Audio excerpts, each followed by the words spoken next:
প্রায় 3 মাস ধরে চাকরির পেছনে ঘুরছি, কিন্তু কোথাও চাকরি পেলাম না। আর পাবোই বা কী করে? আর আমার তো কোনো মামা খালু নেই। আর এত টাকা ঘুষ দিয়ে তো আমি আর চাকরিতে দিতে পারবো না। আমার বাবা মার এত সামর্থ্য নেই। মন খারাপ করে বসেছিলাম নদীর তীরে। সেই সময় দেখি আয়েশা আমার দিকে ছুটে আসছে। অভি, এই অভি, তোকে কত জায়গায় খুঁজে বেরিয়েছি, তুই কি জানিস কোথায় থাকিস? তুই বলতো, তাড়াতাড়ি বাড়ি চল। বড় আব্বুর শরীর ভীষণ খারাপ। কি বলছিস এসব? তাড়াতাড়ি চল। তারপর আমি আর আয়েশা বাড়ির দিকে রওনা দিলাম। বাড়ি গিয়ে দেখি আব্বু বিছানায় শুয়ে আছে। কি হয়েছে আব্বু তোমার? বাবা, আমার শরীরটা তো খুব খারাপ। ঘরে চাল ডাল কিছু নেই। কি রান্না করবে তোর মা? তুই প্লিজ বাবা, একটু মনে না করলে রিক্সা নিয়ে একটু বের হবি। ঠিক আছে বাবা, তুমি চিন্তা করো না, আমি যাচ্ছি। আর আসার সময় দেখি তোমার জন্য ওষুধ নিয়ে আসবো। বাবা মাকে আসছি বলে আব্বু রিক্সাটা নিয়ে বের হলাম। আপনাদের পরিচয়টা দিয়ে দিই। আমি অভি ইসলাম আসিফ, নিম্নবিত্ত পরিবারের ছেলে। অনার্স কমপ্লিট করেও চাকরি না পাওয়া একজন বেকার ছেলে। বাবা রিক্সাটা নিয়ে মোড়ে দাঁড়িয়ে আছে। এমন সময় দুইটা ছেলে আমার দিকে এগিয়ে এলো। তাদের আমি ঠিকই চিনতে পেরেছি, তারা আমাদের ক্লাসের সহপাঠী ছিল। এই যে মামা, চৌরাহাস যাবা? দোস্ত দেখ, এই ছোট লোক ছেলেটা না যে আমাদের সাথে পড়তো? এবার সাকিব আমার দিকে একটু ভালো করে লক্ষ্য করলো। এবার হয়তো চিনতে পেরেছে। হ্যাঁ, এই তো সেই ছোট লোক। কি রে, এত দূর পর্যন্ত পড়াশোনা করে শেষ অব্দি রিক্সা চালানো শুরু করলি?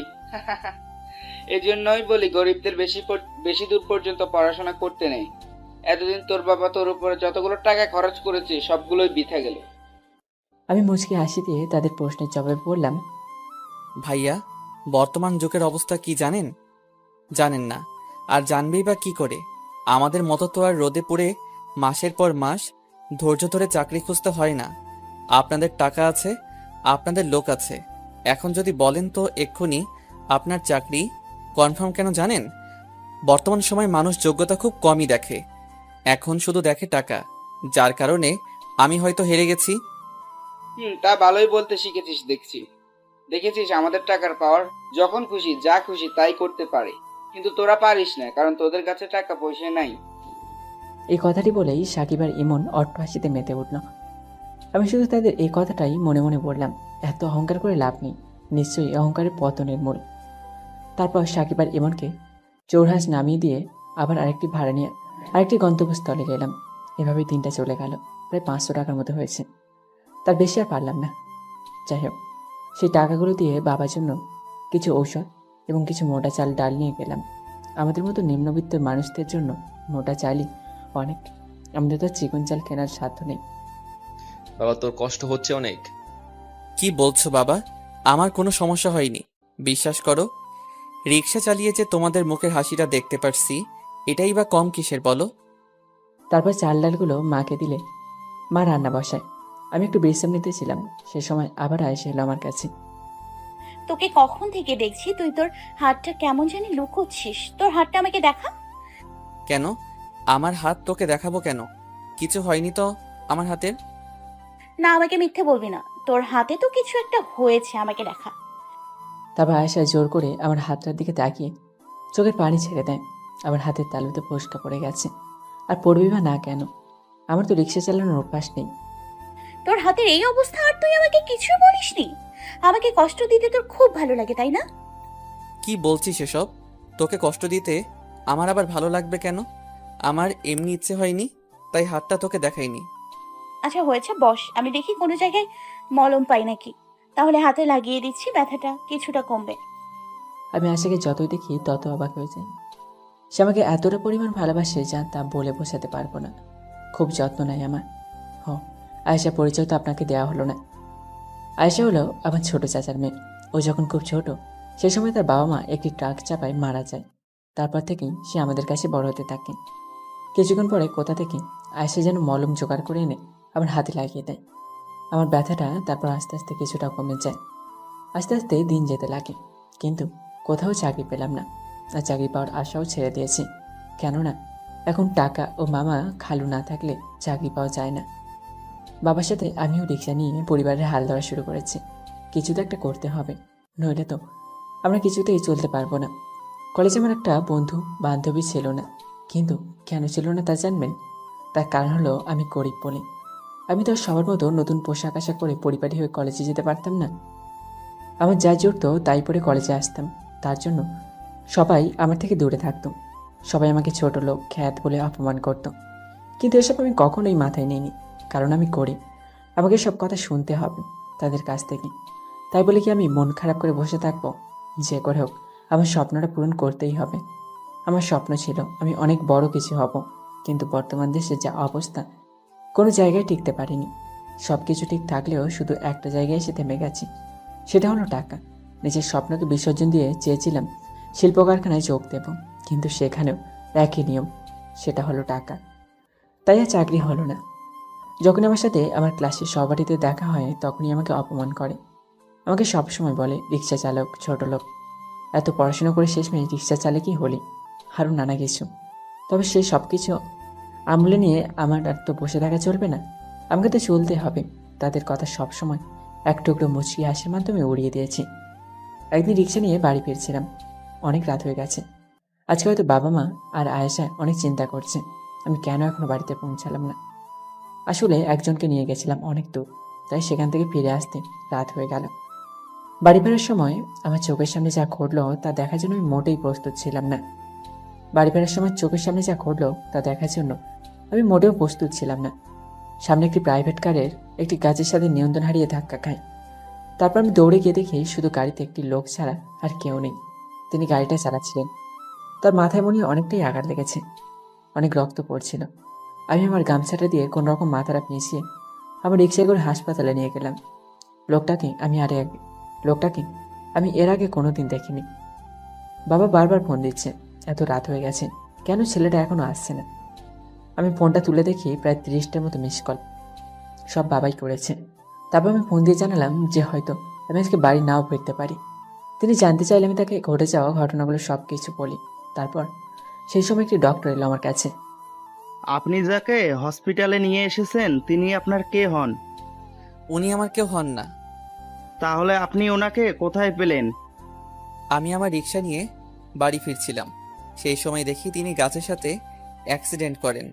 তারপর ঘটনাস্থল থেকে ওনাকে বের করে এনে এখানে ভর্তি করাই। তা ওনার পরিবারকে তো জানাতে হবে, প্লিজ তাড়াতাড়ি জানান। জি দেখছি। তারপর ডাক্তারটি চলে গেল। তারপর আমি ভাবতে লাগলাম, ওনার কাছে তো ফোন ছিল, তাহলে সেই ফোনটা নিশ্চয়ই গাড়িতে পড়ে আছে। তাই আমি আবার রিক্সা নিয়ে সেই স্থানে গেলাম। গিয়ে দেখি তার ফোনটা ভেঙে গুঁড়ো গুঁড়ো হয়ে গেছে। তারপর ওনার ফোনের সিমটা আমার ফোনে লাগিয়ে নিলাম।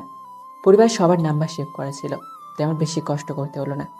সেখানে ওয়াইফ নামে একটি নাম্বার সেভ করা ছিল, হয়তো ওনার স্ত্রী হবে, তাই ফোনটাই দিলাম। আসসালামু আলাইকুম। ওয়ালাইকুম আসসালাম। আপনি কে? এটা তো আমার স্বামীর নাম। আপনি কোথায় পেলেন এই নাম্বার? জি আমি আপনার কাছে যে জন্য ফোন দিয়েছি, আপনি তাড়াতাড়ি এই হসপিটালে চলে আসুন। আপনার হাজবেন্ড অ্যাক্সিডেন্ট করেছে। তারপর ভদ্রমহিলাটি হাউমা করে কাঁদতে লাগলেন। দেখুন চিন্তা করবেন না, তেমন কিছু একটা হয়নি, আপনি তাড়াতাড়ি চলে আসুন। তারপর আমি আবার হসপিটালে গেলাম। হসপিটালে গিয়ে শুনলাম ওনার নাকি রক্ত প্রয়োজন।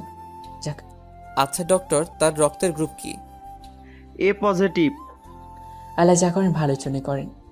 এখন আর রক্তের জন্য ছোটাছুটি করা লাগবে না, কারণ আমার রক্তের গ্রুপও এ পজিটিভ।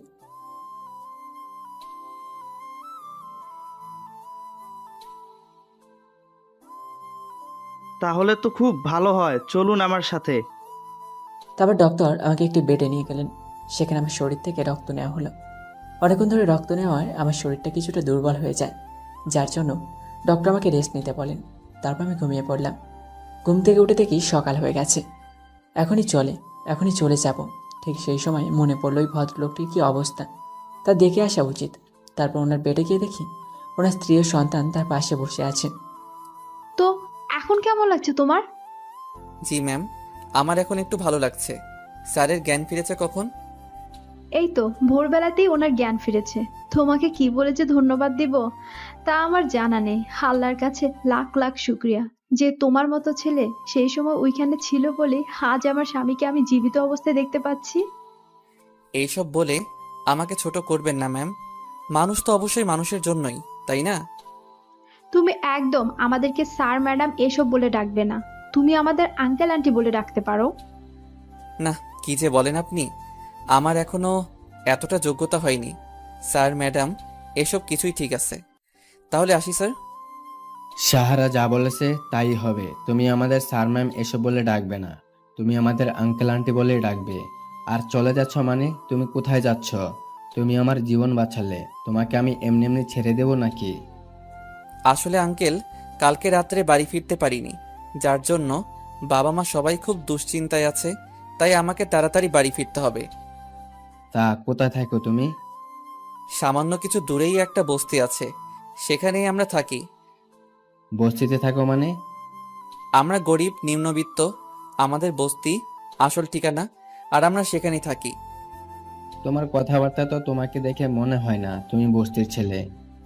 তারপর আমি মুচকে এসে আঙ্কেলের কথায় জবাব দিলাম। আমি গরিব ঘরের ছেলে হলেও অনেক কষ্ট করে অনার্স কমপ্লিট করেছি। পড়ালেখার দরুনে সবার সাথে শুদ্ধ ভাষায় কথা বলতে বলতে অভ্যাস হয়ে গেছে। তারপর আঙ্কেল আমার কথা শুনে অবাক হয়ে গেলেন। কি বললে তুমি? তুমি অনার্স কমপ্লিট করেছো? তাহলে তুমি রিক্সা চালাও কেন?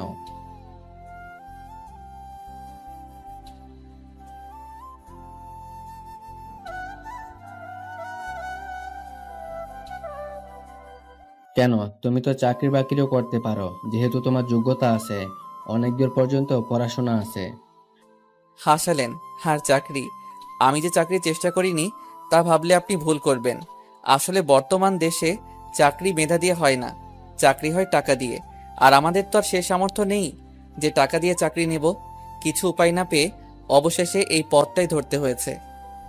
তোমার কথা শুনে আমার খুব খারাপ লাগলো। তোমার কথাটা সত্যি, বর্তমান যুগে যোগ্যতা দিয়ে কোনো কিছু হয় না, যা হয় সবকিছু টাকা দিয়ে।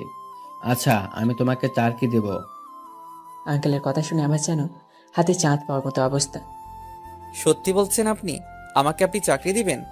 বলুন, আপনার কি কাজ করতে হবে?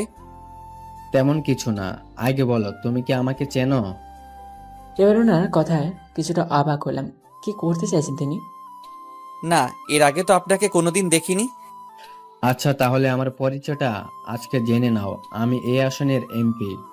তোমার কাজ হলো তুমি সবসময় আমার সাথে থাকবে আর আমার সাথে কাজ করবে। বিশ্বাস করো, তুমি কোনোদিন ঠকবে না। তাহলে আপনি আমাকে রাজনীতি করতে বলছেন, তাই তো? আসলে আমি রাজনীতি সম্পর্কে কিছুই জানি না, আর আমি রাজনীতিতে যুক্ত হতে চাই না। ধন্যবাদ আপনাকে। একবার ভালোভাবে ভেবে দেখো তুমি। তুমি কি চাও না এই দেশ থেকে দরিদ্রতা দূর করতে? তুমি তো দেখো তোমার আশেপাশের কত মানুষ গরিব, তারা না খেয়ে মারা যায়, তারা এক টুকরো রুটির আশায় পথ চেয়ে থাকে। তুমি কি চাও না তাদের মুখে অন্ন তুলে দিতে? তুমি কি চাও না আমাদের এদেশ থেকে ঘুষ, প্রতারণা, অর্থনৈতিক কাজ তুলে দিতে? তুমি কি চাও না যে তোমার মতো আরো অনেক গরিব ছেলে চাকরি না পেয়ে পথে ঘুরুক? না, আমি এসব কিছু চাই না। আমি চাই আমাদের এই দেশটাতে শুধু শান্তি প্রতিষ্ঠিত হোক। আমি চাই না কোনো মেধা, কোনো যোগ্যতা টাকার কাছে হেরে যাক। আমি চাই না এই দেশের গরিব না খেয়ে মরুক। আর আমি চাই না এই দেশের গরিব মানুষ, বিশেষ করে বৃদ্ধরা, যারা না খেয়ে অন্যের দুয়ারে দুয়ারে ঘুরে, তাদের মুখে আমি অন্ন তুলে দিতে চাই। কিন্তু আমার কাছে এই স্বপ্নটা দেখা অনেক সহজ, কিন্তু বাস্তবতা অনেক কঠিন, আকাশ পাতাল তফাৎ। এটা আমার স্বপ্ন হলেও আমার পূরণ করার সাধ্য নেই। শোনো, আমি তোমাকে এই স্বপ্ন পূরণ করার পথ দিতে পারি, কোনো অসৎ উপায়ে নয়, অবশ্যই সৎ উপায়ে। আর তুমি নিশ্চয়ই আশা চৌধুরীর নাম শুনেছ? হ্যাঁ, আমি শুনেছিলাম কোনো এলাকার নাকি এমপি। যথেষ্ট ভালো মানুষ উনি, অনেক শুনেছি ওনার ব্যাপারে। ওনার মতো সবাই হলে দেশটা আর এমন থাকতো না, কিন্তু চোখে দেখিনি কোনোদিন। যদি বলি আমি সেই ব্যক্তি, তাহলে তুমি কি বিশ্বাস করবে? এবার আমি ওনার কথায় কিছুটা অবাক হয়ে গেলাম। তাহলে কি আপনি সত্যি সেই আসাদ চৌধুরী? হ্যাঁ, তুমি ঠিকই ধরেছ, আমি সেই আশা চৌধুরী। তাহলে এবার আমার সাথে তোমার কাজ করতে কোনো আপত্তি নেই তো? তারপর কিছুক্ষণ ভাবলাম। ভাবার পরে কি মনে করে জানি তার কথায় সায় দিলাম। ঠিক আছে, আমি আপনার সাথে দেশের উন্নয়নের জন্য কাজ করতে রাজি আছি। দেশের গরিব মানুষদের জন্য, দেশের শিক্ষিত বেকার মানুষদের জন্য সুযোগ তৈরি করতে আপনার সাথে আমি রাজি আছি। তারপর আঙ্কেল আন্টিকে বিদায় জানিয়ে বাড়িতে চলে আসলাম। ঠিক আছে, আমি আপনার সাথে দেশের উন্নয়নের জন্য কাজ করতে রাজি আছি, দেশের গরিব মানুষদের জন্য। দেশে শিক্ষিত বেকার মানুষদের জন্য সুযোগ তৈরি করতে আপনার সাথে আমি রাজি আছি। তার আঙ্কেল আন্টিকে বিদায় জানিয়ে বাড়িতে চলে আসলাম। ওনার কথা সায় দেবো কি দেবো না এ নিয়ে মনটা ভীষণ দ্বিধাদ্বন্দ্বে আছি, কিন্তু চাকরিটা করলে তো পরিবার মুখের হাসি ফোটাতে পারবো, এটা আবার কম কিসের। বাড়িতে গিয়ে সবাইকে জানালাম এই বিষয়টা নিয়ে। বাবা অনেক খুশি, কেননা বাবা আশাদ চৌধুরী সম্পর্কে ভালোভাবে জানেন। তিনিও জানেন যে আশাদ চৌধুরী যথেষ্ট ভালো মানুষ, তার সাথে কাজ করা নিয়ে বাবার কোনো দ্বিধা নেই। কিন্তু মা কিছুতেই আমাকে ওনার সাথে কাজ করতেই দিতে চায় না। রাজনীতি বলে কথা, নানা সংশয় সৃষ্টি হয়েছে তার মনে। তবে পরিবারের কথা চিন্তা করে তিনিও রাজি হয়ে গেলেন। পরদিন পরিষ্কার পরিবারই হয়ে আশাদ চৌধুরীর দেওয়ার ঠিকানায় কি বিশাল বাড়ি। ওনার এই বাড়িতে কি তারাই থাকেন? সত্যি ভাবা যায়। কি চাই এখানে? আসাদ চৌধুরীর সাথে দেখা করতে এসেছে, তিনি আমাকে আসতে বলেছিলেন। অনুমতিপত্র আছে আপনার কাছে? না, সেটা তো। তাহলে তো আমি আপনাকে স্যারের সাথে দেখা করতে দিতে পারি না। আসাদ চৌধুরীর সাথে দেখা করতে এসেছি, তিনি আমাকে আসতে বলেছিলেন। ওকে, তাহলে 1 মিনিট দাঁড়ান, আমি স্যারের সাথে কথা বলে নিই। এরপর দারোয়ানটি আশাদ সাহেবের কাছে ফোন দিলেন। আসসালামু আলাইকুম স্যার। ওয়ালাইকুম সালাম। কি ব্যাপার, কি হয়েছে? স্যার, গেটে একটি ছেলে এসেছে আর বলছে সে নাকি আপনার সাথে দেখা করতে চায়। আপনি তাকে নাকি আজকে আসতে বলেছিলেন। ছেলেটার নাম কি? এই যে আপনার নামটা জানি কি জানাবেন স্যার, জানতে যাচ্ছে। তারপর আমি তাকে বললাম আমার নাম অভি ইসলাম আসিফ। স্যার, ওনার নাম অভি ইসলাম আসিফ। ওকে ঠিক আছে, তাহলে ওকে ভিতরে আসতে দাও। জি স্যার। তারপর দারোয়ান আমাকে ভেতরে ঢুকতে দিল। ভিতরে ঢুকে আরো বেশি অবাক হয়ে গেলাম, কত দামি দামি জিনিস সাজানো পুরো বাড়িটা। আমাকে দেখে আশাদ সাহেব বললেন, আরে তুমি চলে এসেছো, তোমার কথা ভেবেছিলাম। তা কি সিদ্ধান্ত নিলে? জি, আমি আপনার সাথে কাজ করতে রাজি আছি। যাক আলহামদুলিল্লাহ, আমি জানতাম তুমি সহজে আমার প্রস্তাবটি ফেলতে পারবে না। আমি খুব খুশি হলাম তোমার উত্তরটা শুনে। তাহলে এখন আমরা একসাথে কাজ করতে পারবো। তোমার মতোই একটা ছেলে আমাদের প্রয়োজন ছিল। আমি আর আঙ্কেলের কথা বলতেছিলাম, সে সময় আন্টি আমাকে দেখে পড়লেন। আরে তুমি কখন এসেছো? জি, কিছুক্ষণ আগে আসলাম। তা এসে বেশ ভালো করেছো বাবা। আসো, মুখে কিছু দাও। না আন্টি, সেসবের কোনো প্রয়োজন নেই, আমি বাড়ি থেকে খেয়ে এসেছি। সেসব বললে কি করে হয়? প্রথম আমার বাড়িতে এসেছো, আমি কিভাবে তোমাকে খালি মুখে বেরোই বলো তো? তোমাকে কিছু একটা মুখে দিতেই হবে, তোমাকে তো আর খালি মুখে ফিরাতে পারি না। তারপর ওনাদের জোড়াজুড়িতে সামান্য কিছু মিষ্টি খেয়ে চলে আসলাম। আজ মনটা ভীষণ খুশি। তাই দীর্ঘ প্রচেষ্টা পর একটা চাকরি মিলল। জানি না কেমন, কিন্তু আশা করছি ভালোই হবে। রাস্তা দিয়ে হেঁটে বাড়ি ফিরেছিলাম, সে সময় দেখি একটা মেয়ে ফোনে কথা বলতে বলতে হেঁটে যাচ্ছিল। ঠিক সেই সময় তার পেছন দিয়ে একটা ট্রাক আসছিল। কোনো মতে তার হাত টান দিয়ে বাঁচিয়ে নিই, যার কারণে সে পড়ে যায়, তার সাথে আমিও পড়ে যাই। তোর সাহস কি করে হয় আমাকে স্পর্শ করার? দেখুন, আমি আপনাকে ইচ্ছে করে স্পর্শ করিনি। আপনি ফোনে কথা বলতে বলতে মাঝ রাস্তায় চলে যাচ্ছিলেন, ঠিক সেই সময় ট্রাক পেছন থেকে আসছিল। আমি যদি আপনাকে ধরে টান না দিতাম তাহলে নিশ্চয়ই এতক্ষণ একটা অঘটন ঘটে যেত। দেখে তো মনে হচ্ছে কোনো এক ছোট লোকের বাচ্চা তার তোর পোশাক আশাকেই বলে দিচ্ছে। তোদের মতো ছোট লোকদের ভালো করে চেনা আছে আমার, যত সব। এসব কথাগুলো বলেই মেয়েটি চলে গেল। এ যে এখনকার উপকারিতার ফল। যাই হোক, বাসে পৌঁছালাম। বাসে পৌঁছানোর পর বাবা মাকে জানালাম যে কালকে থেকেই ওনার সাথে কাজে জয়েন করতে হবে। আমি ঘরে বসে মেয়েটির কথা ভাবছিলাম, কি করে পারে একজনকে এভাবে রাস্তার মাঝে অপমান করতে, তাও আবার যে তার জীবন বাঁচায়। বসে বসে ভাবতেছিলাম, ঠিক সেই সময় আয়েশা আমার কাছে এসে বললেন, কিরে, কি হয়েছে? কই কিছু হয়নি তো। আমাকে মিথ্যে বলে লাভ নেই, তোর মুখ দেখে আমি বলে দিতে পারি তোর একটা কিছু হয়েছে। আর ভালোবাসার মানুষের মনের কথাটা বুঝতে কোনো সমস্যা হয় না, বল কি হয়েছে? তবে আয়েশাকে মেয়েটির সাথে ঘটে যাওয়া ঘটনাগুলো বললাম। আসলে বড় লোকের মেয়েরা এমনই, তুই সব সময় এসব মেয়েদের থেকে দূরে দূরে থাকবি, তাদের কখনো উপকার করতে যাবি না। পরদিন আসাদ চৌধুরীর কাছে গেলাম। তিনি আমাকে সব কিছু বুঝিয়ে দিলেন। আল্লাহর রহমতে সব কিছু ভালোই বুঝে গেলাম। এখন শুধু কাজ করার পালা। তিনি যেখানেই যান আমি তার সাথে যাই। আস্তে আস্তে একসময় আমি তার বিশ্বস্ত সহযোগী হয়ে উঠি। আমি যেখানেই যাই সেখানকার মানুষকে দেখি আসাদ চৌধুরীর গুণগান গাইতে। আর গাইবে বা না কেন, ভালো মানুষকে তো সবাই মনে রাখে। তিনি সবসময় গরিব মানুষদের সাহায্য করেছেন এবং আঙ্কেল চায় আমিও সেটাই করি। আমি অবশ্য এটাই চাই যে গরিব মানুষদের উপকার করতে। একদিন আমি এবং আমাদের কিছু সহকর্মী মিলে একটি কাজ করে পেয়েছিলাম। সেই সময় দেখি সামনে অনেকগুলো মানুষ জড়ো হয়ে আছে। সাফি, তোমরা গাড়ি নিয়ে চলে যাও, আমি একটু পরে আসছি।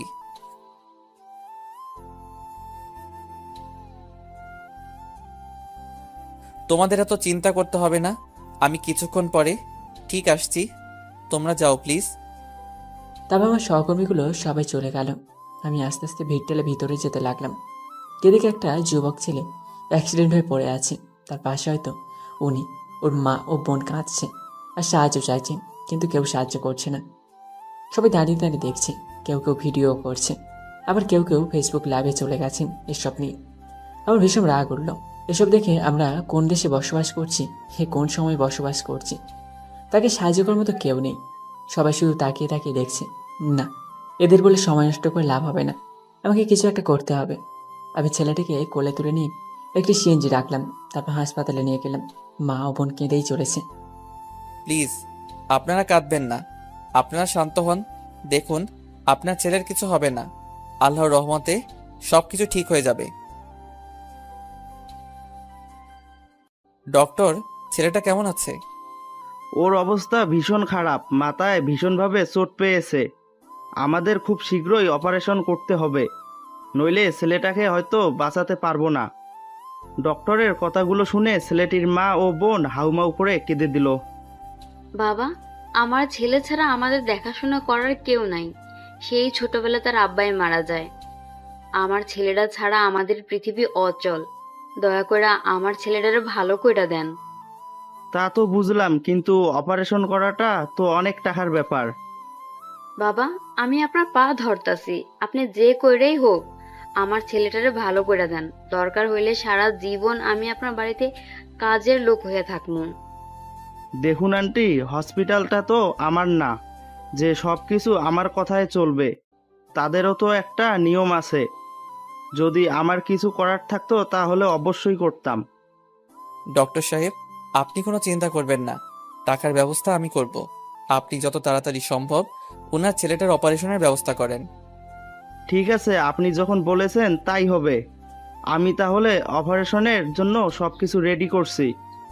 তারপর ডক্টর চলে গেলেন। বাবা, তোমার আমি কি বলে যে ধন্যবাদ দিমু তা আমার জানা নাই। তবে দোয়া করি আল্লাহ যেন সবসময় তোমারে, তোমার পরিবারের সবাইরে সব বিপদ আপদ থাইকা রক্ষা করেন। তোমরা সারা জীবন সুখী হও। তুমি যেন সব সময় এমন কইরা গরিবদের পাশে দাঁড়াইতে পারো। ধন্যবাদ আপনাকে, আশা করি আল্লাহ আপনার কথাগুলো যেন রাখে। তারপর তাদেরকে আমি সেখানে রেখে চলে আসলাম আঙ্কেলের কাছে। আঙ্কেল, আপনার সাথে কিছু কথা ছিল। হ্যাঁ বলো, কি বলবে? আঙ্কেল, আমার এই মুহূর্তে কিছু টাকা খুবই প্রয়োজন, যদি দিতেন তো খুব খুশি হতাম। হ্যাঁ, তা নিতেই পারো, কিন্তু কি করবে সেটা কি জানতে পারি? আসলে আঙ্কেল, আসার সময় দেখলাম একটা গরিব ছেলে অ্যাক্সিডেন্ট করেছে, তাকে হসপিটালে নিয়ে গিয়েছিলাম, কিন্তু সেখানে ডক্টর বলল তারা নাকি মাথায় ভীষণভাবে আঘাত পেয়েছে, যার জন্য অপারেশন করা প্রয়োজন। কিন্তু তার পরিবার অনেক গরিব, তারা কিছুতেই অপারেশনের টাকা জোগাড় করতে পারবে না। তাই আমি ডক্টরকে বলে এসেছি আপনি অপারেশন করুন, আমি টাকার ব্যবস্থা করছি। কিন্তু আমার কাছে তো বর্তমানে টাকা নেই, আপনি যদি কিছু দিতেন, আস্তে আস্তে না হয় পরে বেতন থেকে কেটে নিতেন। আরে পাগল ছেলের কথা শোনো, তোমাকে আমি টাকা দেব, সেটা আবার বেতন থেকে কাটার কি আছে? কত টাকা লাগবে বলো, আমি ম্যানেজারকে বলছি দিয়ে দিতে। এই লোকটিকে যতই দেখছি ততই অবাক হচ্ছি। আল্লাহকে এনাকে কী দিয়ে করেছেন একমাত্র আল্লাহ জানেন। সত্যি বর্তমান যুগে এমন মানুষ পাওয়া সত্যি বিরল। আঙ্কেল, প্রায় 50,000 টাকার মতো লাগবে। তারপর আঙ্কেল সব কিছু ম্যানেজারকে বলে দিলেন। ম্যানেজার আমার হাতে 50,000 টাকা তুলে দিল। আমি সময় নষ্ট না করে তাতেই চলে গেলাম হাসপাতালে। খালাম্মা, আপনি চিন্তা করবেন না, আমি টাকার ব্যবস্থা করে ফেলেছি। ডক্টর কি কিছু বলেছে? না বাবা, ডাক্তার বাবুরা অপারেশন করতেছে, এখনো বাহির হয় নাই। ঠিক আছে, আপনারা এখানে থাকুন, আমি টাকাগুলো চেম্বারে দিয়ে আসি। তারপর সব কিছু হিসাব নিকাশ করে সব ধরনের নিয়মকানুন মেনে চলে আসলাম। কিছুক্ষণ পরে অপারেশন থিয়েটার থেকে ডক্টর বের হলেন। ওনার অপারেশন হয়ে গেছে। এখন শুধু জ্ঞান ফেরার অপেক্ষায়, তারপর সব কিছু জানা যাবে। বাবা, আমরা কি আমার ছেলের কাছে যাইতে পারি? জি, যেতে পারেন, তবে কোনো কথা বলা চলবে না, তার সামনে চুপচাপ থাকতে হবে। তারপর ছেলেটিকে অপারেশন থিয়েটারে থেকে বেডে নিয়ে যাওয়া হয়। সেখানে তাকে রেস্ট নিতে দেওয়া হয়। অনেক রাত হয়ে গেছে, বাড়ি যেতে হবে, নইলে আবারও বাবা মা দুশ্চিন্তা করবে। কিন্তু এদের তো এভাবে রেখে চলে যেতে পারি না। সকাল থেকে তো মনে হয় কিছুই খাইনি। ইস, কতটা বোকা আমি। ওনারা না খেয়ে আছেন, সেই বিষয়ে আমি কিছুই ভাবিনি। আর দেরি না করে বাইরে থেকে কিছু ফলমূল আর খাবার নিয়ে এলাম। খালাম্মা, আপনারা তো সকাল থেকে কিছু খাননি, এই নিন আপনাদের জন্য খাবার নিয়ে এসেছি, আপনারা খেয়ে নিন। বাবা, তুমি আমাদের জন্য এত কিছু করলা, তার জন্য আমি অনেক ঋণী তোমার কাছে। কিন্তু আবার এই খাবারগুলা কেন আনতে গেলা? খালাম্মা, আপনারা সকাল থেকে না খেয়ে আছেন, এখান থেকে তো আপনারা কোথাও যাননি, তাই ভাবলাম এখানে তো আপনাদের আর কেউ খাবার দিয়ে যাবে না, তাই আপনাদের জন্য খাবার নিয়ে এসেছি। আমাকে আরেকটা ছেলে মনে করে এই খাবারগুলো খেয়ে নিন প্লিজ। তবে ছেলেটির বোন আমাকে জড়িয়ে ধরল।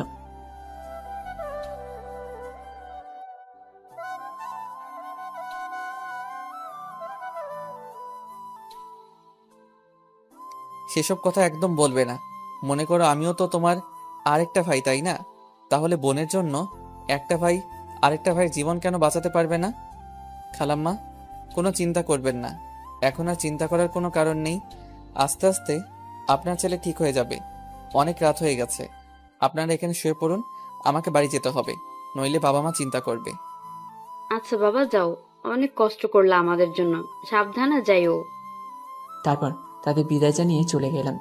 বাড়ি গিয়ে মা খেতে দিলেন। খাওয়া দাওয়া করে কিছুক্ষণ ফেসবুকে ঢুকলাম। ফেসবুকে ঢুকে একটা ছবির দিকে নজর পড়ল। এটা তো সেই অহংকারী মেয়েটা। প্রোফাইলের নামটা কি দেওয়া আছে দেখি তো। প্রোফাইলে নাম দেওয়া আছে নাহিদা সুলতানা। নামটা বেশ ভালো, কিন্তু মনটা এমন কেন?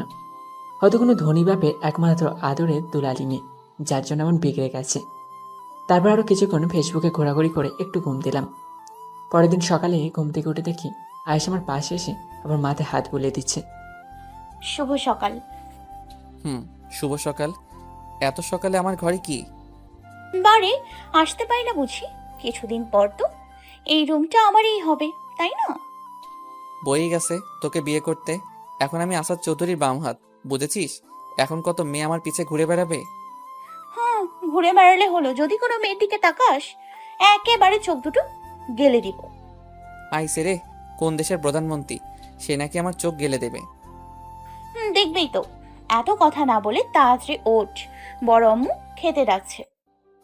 যা আসছি। তারপর আয়েশা আমার রুম থেকে চলে গেল। আর কিছুক্ষণ পরে দেখি আশাদ চৌধুরীর ফোন। আসসালামু আলাইকুম। ওয়ালাইকুম সালাম। আঙ্কেল, এত সকালে ফোন দিলেন, কিছু কি হয়েছে? না, কিছু হয়নি। কালকে রাত্রে আমার এক বন্ধু ফোন দিয়েছে, তার মেয়েরা নাকি বিয়েতে, তাই সেখানে যেতে হবে। তাই ভেবেছিলাম কি তুমি চলে এসো আমাদের সাথে। কিন্তু আমি কি করে যাব বলুন তো? এত বড় অনুষ্ঠানে আমাকে নিয়ে যাওয়া কি উচিত হবে?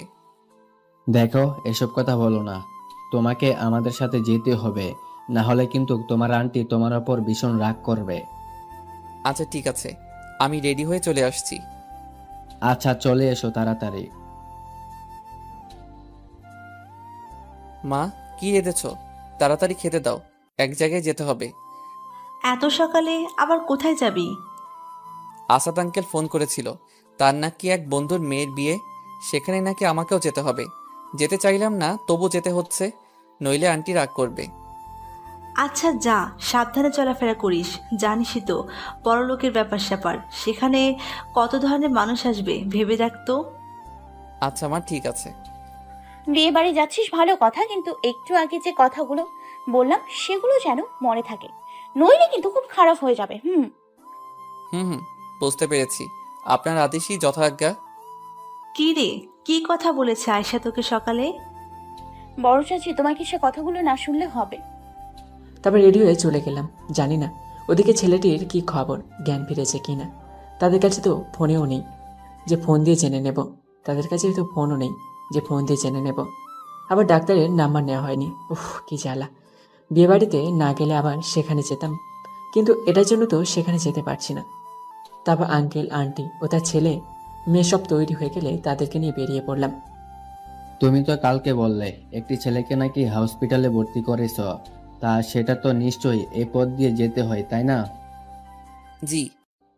তাহলে চলো, যাবার সময় না হয় তাদের সাথে একবার দেখা করেই যাই, কি অবস্থা ছেলেটার। সত্যি কি আপনি যাবেন? হ্যাঁ, অবশ্যই। কিন্তু এভাবে আপনার কি যাওয়া ঠিক হবে? আফটার অল আপনি এই জায়গার এমপি, কোনো সেফটি ছাড়া তো আপনাকে এভাবে নিয়ে যাওয়া ঠিক না।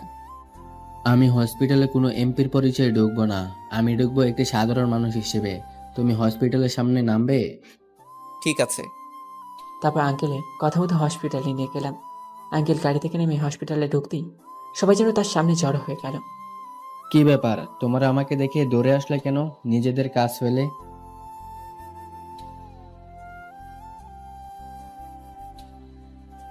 না না, কোনো সমস্যা হয়নি, আমরা এখানে এসেছি একজনকে দেখতে।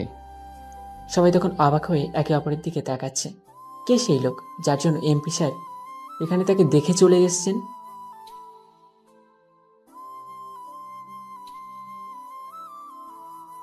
তার পরিচয় হলো একটি গরিব ছেলে, সে অ্যাক্সিডেন্ট করে হসপিটালে ভর্তি হয়েছে। এই যে একে দেখতে পাচ্ছেন, এই ছেলেটাই কালকে একটি ছেলেকে এই হসপিটালে ভর্তি করেছে এবং তাকে আমি দেখতে এসেছি। প্লিজ আপনারা এবার আপনাদের কাজে যান। তারপর আঙ্কেলের কথা মতো সবাই নিজেদের কাজে চলে গেল। আমি আঙ্কেল, আন্টি, নূপুর ও রনি, আঙ্কেলের ছেলের নাম ও মেয়ের নাম, রুমে ঢুকলাম। আমাকে দেখে খালামা কিছুটা খুশি হন। তারপর আঙ্কেলকে দেখে অবাক হয়ে যান।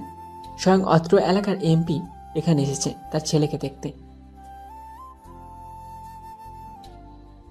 জি স্যার, আল্লাহর রহমতে এখন খুব ভালো আছে। আমাকে দেখে খুব অবাক হয়েছো, তাই না? তা তো একটু অবাক হয়েছি, কারণ আমাদের এমপি সাহেব যে আমার ছেলেটা দেখতে আইছে। আপনার ছেলের কখন জ্ঞান ফিরেছে খালাম্মা? এই তো ভোরের দিকে জ্ঞান ফিরে আইছে। তবে আঙ্কেল ডক্টরদের সব কিছু বলে দিলেন যেন হাসপাতালে সব রোগীদের ঠিকমতো চিকিৎসা করা হয়। তারপর ছেলেটি ও তাদের পরিবারের থেকে বিদায় জানিয়ে আমরা আবার রওনা হলাম বিয়ে বাড়িতে। গাড়ি থেকে নেমেই যেন অবাক হয়ে চেয়ে রইলাম। বাড়িটা বিশাল, আবার এমনভাবে আলোকসজ্জায় সজ্জিত করা হয়েছে যে চোখ ফেরানো দেয়। তারপর আমি আঙ্কেল আন্টি সবাই মিলে বাড়িতে প্রবেশ করলাম। গেট থেকে শুরু করে বাড়ির মেন দরজা পর্যন্ত সবাই ফুল নিয়ে দাঁড়িয়ে আছে আঙ্কেলকে স্বাগত জানানোর জন্য। এখানে কত এলাকার কত নামি দামি লোকজন এসেছে কে জানে। এদের সাথে আমার স্ট্যাটাস কিছুতেই মেলে না। আরে আসাদ যে, কেমন আছিস বল? আরে ভাই, আমি খুব ভালো আছি, তুই কেমন আছিস? আমি খুব ভালো আছি। তোরা এসেছিস শুনে খুব ভালো লাগলো। বাই দ্য ওয়ে, আমি যদি কোনো ভুল না করি তাহলে এই সেই অভি। হ্যাঁ, এই ছেলেটা অভি, বড্ড ভালো একটা ছেলে। গরিব ঘরের ছেলে, অনেক দূর পর্যন্ত পড়াশোনা করেছে কিন্তু চাকরি পাচ্ছিল না, তাই আমি তাকে দেখে আমার পছন্দ হয়ে যায়, তাই তাকে আমার সাথে যুক্ত করে নিলাম। ও রিয়েলি? তুমি তাহলে সেই দিন আমার বন্ধুর জীবন বাঁচিয়েছিলে। কি বলে যে তোমাকে ধন্যবাদ দেবো বুঝতে পারছি না। তোমার জন্য আজ আমার বন্ধুকে দেখতে পাচ্ছি। এসব বলে আমাকে লজ্জা দেবেন না। আর মানুষ তো মানুষের জন্যই, তাই না? যদি আমরা একে অপরের বিপদে না আসতে পারি তাহলে আমরা কিভাবে মনুষ্যত্বের মধ্যে পড়ি? বাহ, বেশ ভালো কথা বলতে পারো তো তুমি। ওই একটু একটু আটকি। অভি শোনো, আমি আর তোমার আন্টি মিলে ওই দিকটায় গেলাম, তুমি এদিকে ঘোরাঘুরি করো, কেমন? জি আঙ্কেল, আপনারা নিশ্চিন্তে যান। তারপর আঙ্কেল আন্টি গল্প করতে করতে অন্যদিকে চলে গেলেন। আর নূপুর ও রনি, ওদের কথা কি বলবো, বাচ্চা ছেলে মেয়ে, তাই তারা অন্য বাচ্চাদের সাথে ছোটাছুটি করছে। বাড়ির ডান দিকে একটি খোলা আকাশের মতো কিছু দেখতে পেলাম। যাই ওদিকটাতে গিয়ে বসি। বাইরের দিকে আসতে দেখলাম আমার সমবয়সী কিছু ছেলে মেয়ে এখানে গান বাজনা করছে। আমি সেখানে দাঁড়িয়ে কিছুক্ষণ তাদের দেখতে থাকলাম। ঠিক সেই সময় কি থেকে কি হয়ে গেল বুঝতে পারলাম না। ঠাস ঠাস, চোখে দেখতে পারিস না? কানা নাকি? দিলি তো আমার জামা জুতো নষ্ট করে। তখন সেই ছেলেমেয়েগুলো গান বাজনা বন্ধ করে আমাদের দিকে অবাক দৃষ্টিতে তাকিয়ে আছে। আমি তো ইচ্ছে করে কিছু করিনি। সরি, আসলে আমি ইচ্ছে করে কিছুই করিনি। পা পিছলে তাল সামলাতে না পেরে আপনার সাথে ধাক্কা লেগে যায়, যার কারণে এমন হলো। আমি সত্যি অনেক দুঃখিত। ছোট লোকের বাচ্চা, আমার জুতোয় কাদা লাগিয়ে বড় বড় কথা বলছিস? তাছাড়া তুই কে? তোকে তো এখানে ইনভাইট করা হয়নি, তুই এখানে ঢুকলি কি করে? তখন মেয়েটির বান্ধবীরা বলল, আরে জানিস না তোর বাবা এ সময় কিছু ফকির মিসকিন গরিবদের সাহায্য করে, হয়তো তখন ঢুকে পড়েছে বলেই সবাই হাসাহাসি করতে থাকলো। সমস্যা নেই, আপনার জুতো জোড়া আমাকে দিন, আমি এক্ষুনি পরিষ্কার করে আনছি। না, পরিষ্কার করে আনলে হবে না, তোকে এখানে পরিষ্কার করতে হবে, তাও আবার তোর শার্ট দিয়ে। আমি তোর হাঁটুর উপর পা দেব, তুই তোর শার্ট দিয়ে আমার জুতো জোড়া পরিষ্কার করে দিবি, আর এটাই হবে তোর শাস্তি। কি বলছেন কি এগুলো আপনি? হ্যাঁ, যা বলছি তাই কর। আমি একটা গরিব ছেলে, আমাকে এমনভাবে সবসময় অপমানিত হতে হয়, এটা আমাদের মতো গরিবদের অভ্যাস হয়ে দাঁড়িয়েছে। তারপর আমি আমার শার্ট দিয়ে মেয়েটির জুতো জোড়া পরিষ্কার করে দিলাম। সবাই তাকিয়ে তাকিয়ে হাসছে আর নানাভাবে অপমান করছে। তাদের এই তাচ্ছিলের হাসিতে আমার চোখ দিয়ে পানি বের হয়ে এলো। নিজেকে সামলে নিতে না পেরে বাইরে চলে এলাম। না, থাকবো না, আমি এই বিয়ে বাড়িতে পারবো না আমি এভাবে অপমান সহ্য করতে। এদিকে আমি যে মেয়েটির জুতো জোড়া শার্ট দিয়ে মুছে দিয়েছি সেটা মেয়েটির বাবা অর্থাৎ আঙ্কেলের বন্ধু দেখে ফেলে। ঠাস ঠাস। মেয়েটির বাবা রেগে গিয়ে মেয়েটিকে দুটো চড় মারলেন। তোমাকে আমি ছোটবেলা থেকে এই শিক্ষা দিয়ে এসেছি, তোমরা যাকে গরিব ছোট লোক বলে অপমান করে তাড়িয়ে দিচ্ছ সে কে তোমরা জানো? আমার বন্ধু আসাদ চৌধুরীর পার্সোনাল অ্যাসিস্ট্যান্ট বা অর্থ এলাকার পরবর্তী এমপি হওয়ার একমাত্র যোগ্য দাবিদার। এবার সবাই অবাক হয়ে তাকিয়ে থাকি। মেয়েটি বলে, এটাই তাহলে সেই অভি ভাইয়া? হ্যাঁ হ্যাঁ, এটাই সে হবে যার জন্য তোমরা মেয়েরা কলেজে এখনো নিরাপদ ঘুরে বেড়াতে পারছো। মনে পড়ে কি কলেজের সেই দিনের ঘটনাটা, যেদিন তোমাকে ও তোমার বন্ধুদেরকে সবার সামনে কলেজের ছেলে কিভাবে ছোট করছিল? ভুলে গেছো কি সেই কথাটা? সেদিন তুমি আমাকে বলেছিলে যে ছাব্বির ও তার বন্ধু মিলে তোমাদের সাথে খারাপ কিছু বলতে যাচ্ছিল। তখন আমি আসাদকে জানাই, তখন আসাদের মাধ্যমেই অভি ও তার কিছু বন্ধু মিলে ওদের উচিত শিক্ষা দেয়, যার কারণে তোমরা এখনো কলেজে নিরাপদ আছো। তারপর মেয়েটি, ও আপনাদের তো মেয়েটির নামে বলাই হয়নি, মেয়েটির নাম তানিশা। তখন তানিশা কেঁদে কেঁদে তার বাবাকে বলল, বাবা, আমি বিরাট বড় ভুল করে ফেলেছি, অভি ভাইয়াকে এভাবে অপমান করে, প্লিজ তুমি ক্ষমা করে দাও। আমার কাছ থেকে ক্ষমা চাই কি লাভ? যাকে অপমান করেছো তার কাছ থেকে গিয়ে ক্ষমা চাও, সে যদি ক্ষমা করে দেয় তাহলে আমার কাছ থেকেও ক্ষমা পাবে। তারপর তানিশা আমাকে খুঁজতে লাগলো। পুরো বাড়িটা ভালোভাবে খুঁজে দেখলো, কিন্তু আমাকে কোথাও পেল না। বাবা বাবা, আমি তো তাকে পাচ্ছি না, প্লিজ তার কাছে আমাকে নিয়ে যাও। তাকে পাবে কি করে? সে তো চলে গেছে। তাহলে তুমি একটা কাজ করো, আসাদ আঙ্কেলের সাথে তাদের বাড়িতে চলে যাও, সেখানে হয়তো তাকে পাবে। ঠিক আছে বাবা, আমি আজই আসাদ আঙ্কেলের সাথে তার বাড়ি যাব। তারপর বিয়ে বাড়ির অনুষ্ঠান শেষ করে সেদিনই তানিশা আঙ্কেল আন্টির সাথে তাদের বাড়ি চলে আসে। আঙ্কেল অবশ্যই ব্যাপারে আমাকে ফোনে সবকিছু জানিয়েছিল যে তানিশা নাকি তাদের সাথেই আসছে। তখন তেমনটা আমলে নিলাম না, সে আসলে আমার কি। কিন্তু সকালে ঘুম থেকে ওঠার পর যেন ভূত দেখার মতো চমকে গেলাম। আপনি আপনি এখানে? আপনার ঠিকানা খুঁজতে খুঁজতে এখানে চলে আসলাম। চলে আসলেন মানে? আমার কাছে কিসের জন্য এসেছেন? আবার অপমান করতে বুঝি? দেখেন ভাইয়া, আমি আপনার কাছে ক্ষমা চাইতে এসেছি। কালকে যা করেছি তার জন্য অত্যন্ত লজ্জিত, দুঃখিত। প্লিজ আমাকে ক্ষমা করে দিবেন। কেন? আপনি আমার আসল পরিচয় জানার পর আমার কাছে ক্ষমা চাইতে আসছেন? যদি আসল পরিচয় না জানতেন তাহলে কি করতেন? আপনি কি এইভাবে গরিবদের উপর অত্যাচার করেন? তানিশা আমার কথার উত্তর দিল না, মাথা নিচু করে চুপ করে বসে আছে, হয়তো কান্না করছে। দেখুন, এখানে কান্না করবেন না, এটা কোনো কান্নার জায়গা না। আপনার সাথে বাইরে কথা বলছি, চলুন।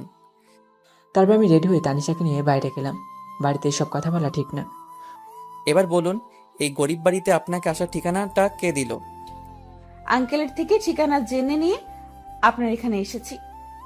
তা আমাদের মতো গরিবের ঘরে কেন আসতে গেলেন? আমাদের ঘরে তো আর এসি নেই, হয়তো আপনার ঠান্ডা লেগে যেতে পারে, না হলে কাপড়ে নোংরা লেগে যেতে পারে। প্লিজ এমন করে আর বলবেন না। আমি যা করেছি তার জন্য আপনার কাছে ক্ষমা চাইছি। আর কোনো দিনও গরিবের প্রতি অন্যায় করব না, তাদের ছোট করে দেখব না। প্লিজ আমাকে ক্ষমা করে দিবেন। সত্যি বলছেন তো?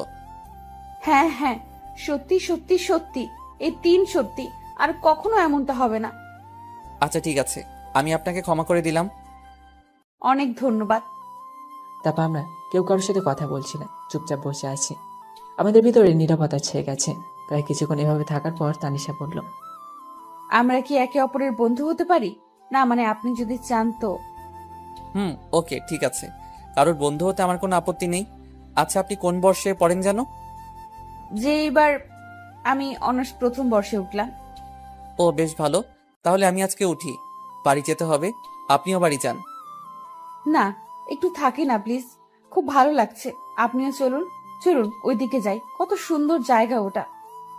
ওকে ঠিক আছে, চলুন। তারপর নদীর তীরের দিকে বসলাম। বাদাম কিনে আমরা দুজনেই খাচ্ছি, কেউ কোনো কথা বলছে না। আমি বেশ বিরক্ত হয়ে গেলাম। এসবের মানে কি? অনেক তো হলো, এবার তো উঠুন। ঠিক আছে, আপনি বাড়ি যান, আমিও বাড়ি চলে যাচ্ছি। তারপর তানিশা তার বাড়ি চলে গেল, আমিও আমার বাড়ি চলে গেলাম। মেয়েটিকে কোন মেয়েটি? ন্যাকামো এত সকালে এখানে এসছে। ও, তুই তানিশের কথা বলছিস? ও তো আসাদ আঙ্কেলের বন্ধুর মেয়ে। তো তোর আশাদ আঙ্কেলের বন্ধুর মেয়ে এত সকালে এখানে কি করতে এসেছিল? তাহলে শোন, কালকে বিয়ে বাড়ি গিয়েছিলাম না, সেখানে একটু ভুল বোঝাবুঝি হয়ে যায়, যার কারণে তানিশা আমাকে অপমান করেছিল। তাই সে তার ভুলটা বুঝতে পেরে সকালে চলে এসেছে আমার কাছে ক্ষমা চাইতে। তো সে তোকে অপমান করলো আর তুই তাকে ক্ষমা করে দিলি? দিলাম। জানিসই তো, ক্ষমা করা মহৎ গুণ। বুঝলাম। আর কোনোদিন যদি ওই মেয়ের সাথে তোকে দেখেছি, তো তোর একদিন কি আমার একদিন। কেন কেন? সেটা না হয় তুই সেই সময়ে বুঝতে পারবি। তারপর আয়েশা আমাকে সাবধান করে কাজে চলে গেল। আমি সেখানে দাঁড়িয়ে গেলাম। বাবারে, রাগী জানতাম, তবে এতটা রাগী সেটা জানতাম না। যাকে খাওয়া দাওয়া করে রেডি হয়ে আঙ্কেলের কাছে গেলাম। আরে অভিজি, কি খবর তোমার? এই তো আঙ্কেল, খুব ভালো। যাক, এসেছো যখন, ঠিক সময় চলে এসেছো। আসো, বসো, আমাদের সাথে নাস্তা করো। না আন্টি, আমি আসার সময় নাস্তা করে এসেছি, এখন আর কিছু খেতে পারবো না। তা বললে হবে না, তোমাকে খেতেই হবে আমাদের সাথে। তারপর আন্টি জোরে জোরেতে সামান্য কিছু খেলাম।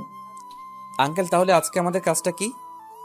আজকে আপনার কোনো কাজ টাজ নেই, যা কাজ আছে তারা শুধু আমার সাথে। আজকে আপনার কাজ হবে সারাদিন আমার সাথে ঘুরোঘুরি করা। কি বললেন আপনি? আমি আমার কাজ ফেলে আপনার সাথে ঘোরাঘুরি করব? অসম্ভব। আগে কাজ, তারপরে অন্য কিছু। আঙ্কেল প্লিজ বলুন না ওকে আজকে আমার সাথে ঘুরতে যেতে। অনেকেই তো কাজ করে, আজকে না হয় আমার সাথে ঘুরোঘুরি করুক। Please uncle, please please please. আচ্ছা ঠিক আছে অভি, আজকে তিশা মামনিকে নিয়ে তুমি সারাদিন ঘুরে বেড়াবে। আজ তোমার ছুটি। কিন্তু আঙ্কেল, কাজ পেলে কিভাবে আমি ওনার সাথে ঘুরবো? যা কাজ আছে সবাই মিলে সামলে নেবে, তুমি যাও। ইয়াদ করার আঙ্কেলের কথা মতো তানিশাকে নিয়ে ঘুরতে বের হলাম। আমি আর তানিশা একটা রিক্সায় চললাম। আরে আপনিও তো চেপে বসেছেন কেন? এদিকে সরে এসে বসুন, নইলে তো পড়ে যাবেন। না ঠিক আছে। কিছু দূর যেতে রিক্সার চাকা একটি ভাঙা জায়গায় পরে তাল সামলাতে না পেরে পড়ে যায় অবস্থা। ঠিক সে সময় তানিশা আমার হাত ধরে টান মারে। কি বলেছিলাম আপনাকে? আপনি তো কোনো কথাই শোনেন না। দেখলেন তো কি হতে যাচ্ছিল, যত সব। আচ্ছা আচ্ছা ঠিক আছে, রাগ করার কিছু নেই। আমি চেপে বসেছি, এবার খুশি?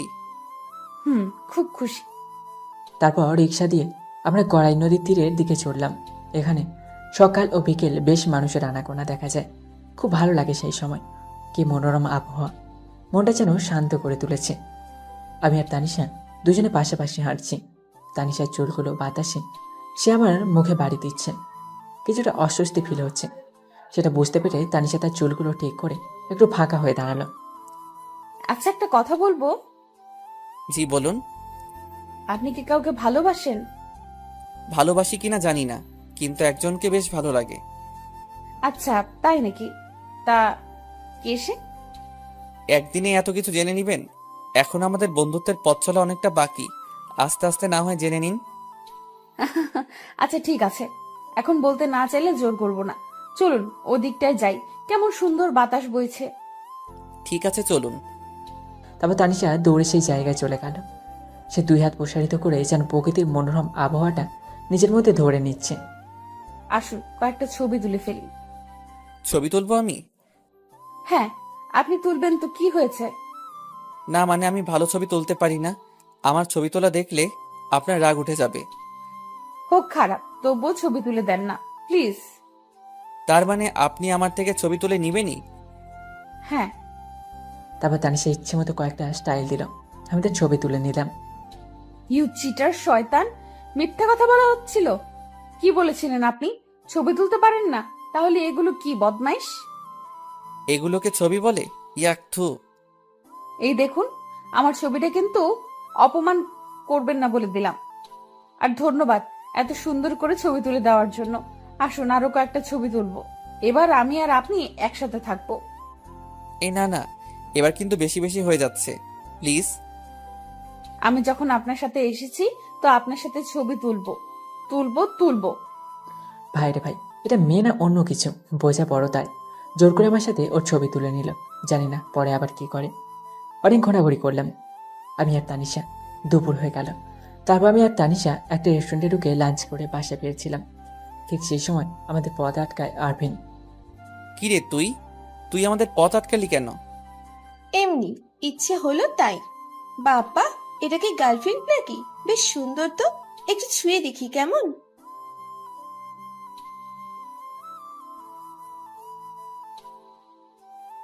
দেখ আরফিন, এটা কিন্তু রাস্তা, আর আমি চাই না এখানে কোনো প্রকার মারামারি হোক। তো সাবধান করে দিলাম, পরের বার যেন এমন ভুল আর কখনো না করা হয়। রাস্তা হয়েছে তো কি হয়েছে? এমন সুন্দরী মেয়ের শরীরটা স্পর্শ করার অধিকার কি আমার নেই? আহ, যদি তোমাকে এক রাতের জন্য আমার কাছে পেতাম তাহলে দিল খুশ হয়ে যেত। এবার আমার মাথায় রাগ চেপে গেল। আর আমি যখন রেগে যাই তো নিজেকে কন্ট্রোল করতে পারি না। রাস্তার মাঝখানে ডিভাইডারের লোহার কিছু পড়েছিল। তারপর আমি সেটা দিয়ে তার হাতের কবজি গায়ে দিলাম বাড়ি দেওয়ার সাথে সাথে সে তার হাত নিয়ে কোঁকাচ্ছে। তারপর তার মাথা বরাবর একটা বাড়ি দিলাম। মাথায় বাড়িটা আসতেই ছিল, কিন্তু সেই জিনিসটাই লোহা হয় তার মাথাটা ফেটে যায়। তারপর তার সাথে থাকা কয়েকজন ভয় পেয়ে যায়, কারণ তাদেরকে একদিন এমন অবস্থা করেছিলাম। শোন, তোরা তোদের বন্ধুকে সোজা হাসপাতালে নিয়ে গিয়ে ট্রিটমেন্ট করবি, আর জ্ঞান ফেরার পর বলবি কোনো সময় যেন কোনো মেয়েকে এইভাবে অসম্মান না করে। যদি আমার চোখে পড়ে বা আমার কানে খবর চাই, তাহলে আজকের কথাটা মনে রাখতে বলিস। আর হ্যাঁ, আমাদের শত্রুতাটা রাজনীতি নিয়ে, তো বাইরের কিছু নিয়ে যেন নেক্সট টাইম এমন কিছু করা না হয়। তো পরের বার ভালো হবে না বলে দিলাম। তারপর তার আরপিনকে ধরে হসপিটালে নেয়। আর আমি আর তানিশা সেখান থেকে চলে আসলাম। আসার সময় বারবার তানিশা কেমন যেন করে আমার দিকে তাকাচ্ছিল। কি হয়েছে, এমন করে তাকাচ্ছেন কেন? শরীর খারাপ লাগছে? ডাক্তারের কাছে নিয়ে যাব? না মানে, আপনি যে ওই ছেলেটাকে এমন ভাবে মারলেন তা দেখে আমি চমকে গেছি। আপনার মতো ছেলেও এমন ভাবে কাউকে মারতে পারে তা জানা ছিল না। আচ্ছা, ছেলেটাকে আর আপনি ওনাকে চেনেনি বা কি করে? ছেলেটা হলো আমাদের পাশের এলাকার একজন এমপির ছেলে, সাবেক এমপি বলতে পারেন, কেননা আঙ্কেল ক্ষমতায় যাওয়ার আগে তার বাবাই এলাকার এমপি ছিলেন, কিন্তু তিনি কখনো এলাকার উন্নতি করেননি, যার জন্য পরবর্তী ইলেকশনে আঙ্কেল বিজয় লাভ করে তারপর তিনি এলাকার এমপি হয়ে যায়। তারপর থেকেই উনার আর উনার ছেলের আঙ্কেলের প্রতি রাগ সৃষ্টি হয়, আর এই কারণেই ছেলেটির সাথে আমার মাঝে দ্বন্দ্ব সৃষ্টি হয়েছে, আর এভাবে তাকে আমি চিনি। বিশেষ দ্রষ্টব্য, গল্পতে যে মন্ত্রী প্রধানমন্ত্রীর নাম নেওয়া হবে তার সাথে বাস্তবের কোনো মিল নেই। এই নামগুলো শুধু গল্পের জন্য ব্যবহৃত। আমি আর তানিশা বাসায় গেলাম আঙ্কেলের ওখানে। গিয়ে দেখি রনি টিভি দেখছে। রনি, কি করো? এই তো ভাইয়া মোটো পাতলো দেখি। হ্যাঁ, তোমাদের কাজ তো সারাদিন মোটু পাত্র দেখা। দেখি রিমোটটা 1 মিনিটের জন্য। তারপর রনি আমাকে রিমোটটা দিলে অনেকটা চ্যানেল ঘোরাঘুরি করছিলাম। ঠিক সেই সময় একটা চ্যানেলের চোখ আটকে যায়। নিজে হেডলাইনে রাখা এইমাত্র পাওয়া কুষ্টিয়া 01 আসনের এমপি পিএ হাতে কুষ্টিয়া 01 আসনের সাবেক এমপির ছেলে আহত। আরে অভি, এটা তুমি কি করছো? কেন আঙ্কেল, আমি কি কোনো ভুল করেছি? সঠিক নাকি ভুল সেটা বুঝতে পারছি না, কিন্তু যেটা তুমি করেছো সেটা কিন্তু অন্যায়। আঙ্কেল, আমি কি করতাম বলুন? সে যেভাবে তানিশাকে অপমান করেছিল, নোংরা কথা বলেছিল, তার জন্য আমি চুপ থাকতে পারিনি। রাগের বশে তাকে এমনটা করেছি। আচ্ছা, যা হওয়ার হয়েছে সেটা নিয়ে মাথা ঘামিয়ে লাভ নেই। তা বাসা পৌঁছে দিয়ে আসার জন্য ড্রাইভার পাঠাবো, যদি আবার রাস্তায় কোনো কিছু হয়। না আঙ্কেল, তার কোনো দরকার নেই, চিন্তা করবেন না, তেমন কিছু হবে না। আমি তাহলে আজকে আসি আঙ্কেল। আচ্ছা, তো ভালোভাবে যেও। তারপর আঙ্কেলের বাড়ি থেকে বের হয়ে রিক্সা খুঁজলাম, কিন্তু পেলাম না। কি আর করার, হেঁটে যেতে হবে। তো হেঁটে যেতেছিলাম, যেতে যেতেই সামনে সব প্রেসের লোক আমাকে ঘিরে ধরে।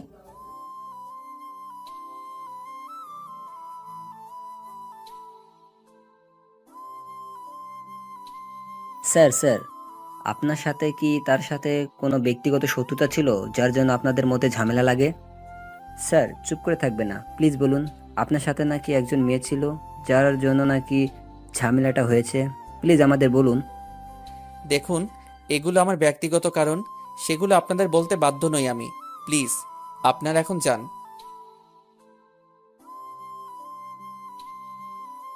উফ, কতবার বলবো আপনাদেরকে, আপনারা কি শুনতে পান না?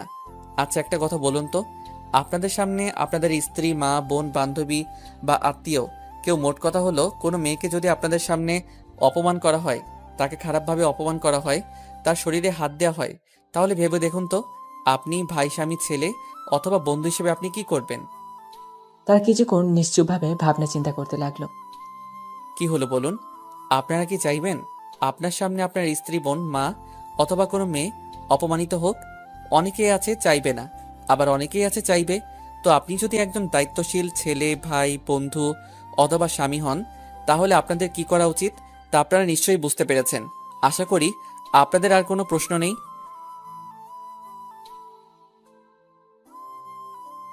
দেখুন, এটা আমার ব্যক্তিগত বিষয়, তো এটার ব্যাপারে না জিজ্ঞেস করলেই খুশি হব। ধন্যবাদ। তারপর আমি সেখান থেকে বাড়ির দিকে আবার রওনা হলাম।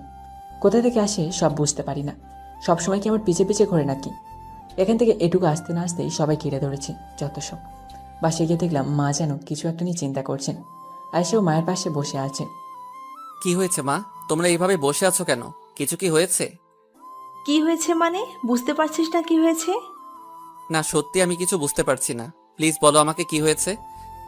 টিভিতে এগুলো কি দেখলাম? এই সবগুলো কি মিথ্যা? তুই নাকি একটা ছেলেকে মেরে হাসপাতালে পাঠিয়েছিস, কেন করেছিস এসব? তাহলে এই ব্যাপার? আচ্ছা শোনো। তারপর আমি মাকে সবকিছু খুলে বললাম। এই হলো আসল ঘটনা। তো এবার বলো, আমি কি খারাপ কিছু করেছি? আহা মা, তুমি কোনো চিন্তা করো না।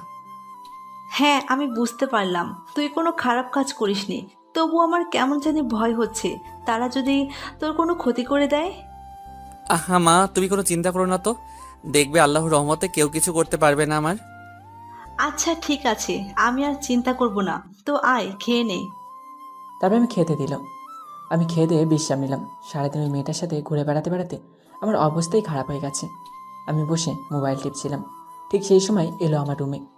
এসে আমার পাশে বসলো, কোনো কথা বলছে না, চুপটি করে বসে আছে। তাই আমি জিজ্ঞাসা করলাম, কি রে, কি হয়েছে? কিছু বলবি কি? কি রে, কি হয়েছে? চুপ করে আছিস কেন, বল। অভি, তোকে আমি কিছু প্রশ্ন করব, তুই ঠিকঠাক সোজাসুজি প্রশ্নের উত্তর দিবি, মজা করবি না বলে দিলাম। না কি করবো বুঝতে পারছি না, আজকে তো মনে হয় খুব সিরিয়াস মুডে আছে। আচ্ছা অভি, তুই সত্যি করে বলতো, তুই কি আমাকে ভালোবাসিস? তোকে ভালোবাসবো না তো কাকে ভালোবাসবো?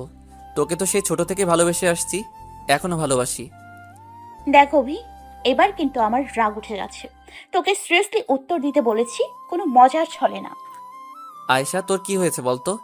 আজকে হঠাৎ এমন প্রশ্ন করছিস? আমি যা বললাম আগে সেটা সঠিক উত্তর দে। তুই আমাকে ভালোবাসিস কিনা সেটা আগে বল। শুনতে চাস তাহলে আমি তোকে ভালোবাসি কিনা? তাহলে শোন, আমি তোকে অনেক ভালোবাসি, নিজের থেকেও বেশি। মনে আছে একবার ছোটবেলায় আমার জ্বর হয়েছিল, তুই আমার জন্য কি না করেছিস। তখন থেকেই তোকে আমার এই মনের আসনে জায়গা দিয়ে দিয়েছিলে। তখন থেকে আমি ভেবে নিয়েছিলাম তোকে কখনো আমার থেকে দূরে কোথাও যেতে দেব না। সবসময় আমি এই আমার হৃদয়ের মধ্যে তোকে রেখে দিব। এবং দেখ, তুই এখানে আমার সেই ছোট্টবেলা থেকে এখনো আছিস। আমি তোকে ছাড়া কিভাবে থাকবো বল? ভালোবাসি, বড্ড ভালোবাসি যে তোকে। আমার কথাগুলো শুনে আয়েশার চোখ দুটো পানিতে চিকচিক করতে লাগলো। সে হঠাৎ আমাকে শক্ত করে জড়িয়ে ধরলো। তাহলে বল, তুই আর কখনো আমার থেকে দূরে থাকবি না, সবসময় আমাকে ভালোবাসবি। তুই ছোট থেকে যেমনটা আমাকে এখনো ভালোবাসিস। তোকে নিয়ে আমার খুব ভয় হয়, যদি কেউ তোকে আমার কাছ থেকে কেড়ে নেয়। আমি সইতে পারবো না রে, আমিও ভালোবাসি, বড্ড ভালোবাসি তোকে। আয়েশা কি আমি আমার বুকে জড়িয়ে তার মাথায় হাত বুলিয়ে দিয়ে দিতে বললাম। আমি জানি তুই আমাকে কতটা ভালোবাসিস, কিন্তু একটা কথা বলতো, তোর মনে এই প্রশ্নের উদয় হলো কি করে যে আমি তোকে ছেড়ে চলে যাব? তোকে এই দুদিন ধরে দেখছি, কি নাম যেন বলেছিলি, তানিশা নাকি? ওই মেয়েটার সাথে ঘোরাঘুরি করছিস, এমনকি আজও দেখেছি তাকে।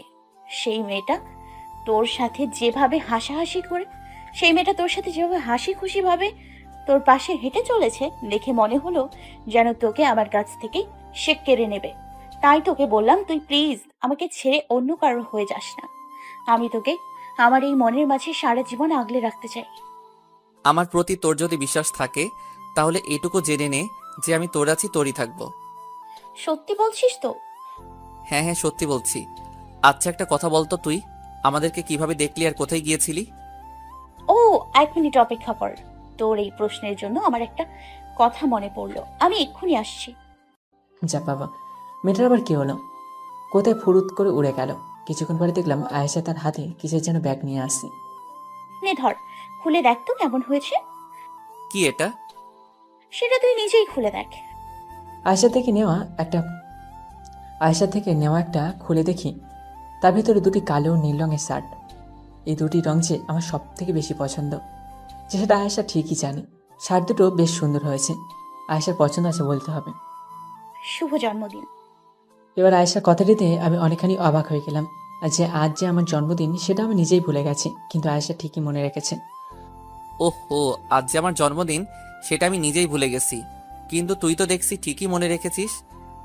আমি জানি তো তুই ভুলে যাবি, তোর কোনোদিন তোর জন্মদিনের কথা মনে থাকে বলতো?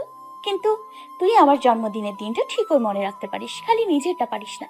তুই প্রত্যেক বছর আমার জন্মদিনে কোনো না কোনো কিছু আমাকে গিফট করিস, কিন্তু আমি তা করতে পারি না। তাই ভাবলাম আজকে কিছু তোকে গিফট করব। আর এটা কিন্তু এই কালকে মার্কেটে গিয়েছিলাম আর শেষ সময় তোকে আর ওই মেয়েটার সাথে দেখি। আচ্ছা বুঝলাম, কিন্তু তুই টাকা পেলি কোথায়? কেন? তুই বড় আম্মু বড় আপু যখন হাত খরচের টাকা দিত, সেগুলো টাকা জমিয়ে রেখেছিলাম, আর সেই টাকা দিয়েই কাল তোর জন্য 2টা শার্ট কিনেছি। তা কেমন হয়েছে বললি না তো? খুব খুব সুন্দর হয়েছে। আমার চোখের পানিতে ভরে গেল। এটা কোনো দুঃখের অশ্রু নয়, এটা আনন্দের অশ্রু। কি রে, তোর চোখে পানি কেন? কই না তো, এমনি। আচ্ছা চল বাইরে চল, তোর জন্য আরো একটা সারপ্রাইজ আছে। কি বলছিস? আরও একটা সারপ্রাইজ? বাহ, বেশ ভালো তো। তারপর ঘর থেকে বের হয়ে উঠানে গিয়ে দেখি সেখানে নানান রঙের বাতি জ্বালানো হয়েছে। তারপর আয়েশা পেছন থেকে আমার চোখ দুটো চেপে ধরলো। আমি কিছুই দেখতে পাচ্ছি না। কি রে, কি হলো? চুপ, কোনো কথা বলবি না, আস্তে আস্তে আমার সাথে সামনে যা। তারপর আয়েশা আমাকে আস্তে আস্তে সামনে নিয়ে গেল। এবার চোখ খুলে দিল। হ্যাপি বার্থডে অবি। এখানে দেখছি আঙ্কেল, রনি, নুপুর ও তানিশের সবাই আছে, কিন্তু তারা কখন এলো? আঙ্কেল, আপনারা কখন এলেন? এইমাত্র এলাম, দেখলাম তুমি তোমার ঘরে ছিলে, তাই সেখানে যাইনি। আর এটা তো সারপ্রাইজ। আপনারা কিভাবে জানলেন যে আজকে আমার জন্মদিন? তোমার বাবা মা আমাকে ফোন দিয়ে বলেছে।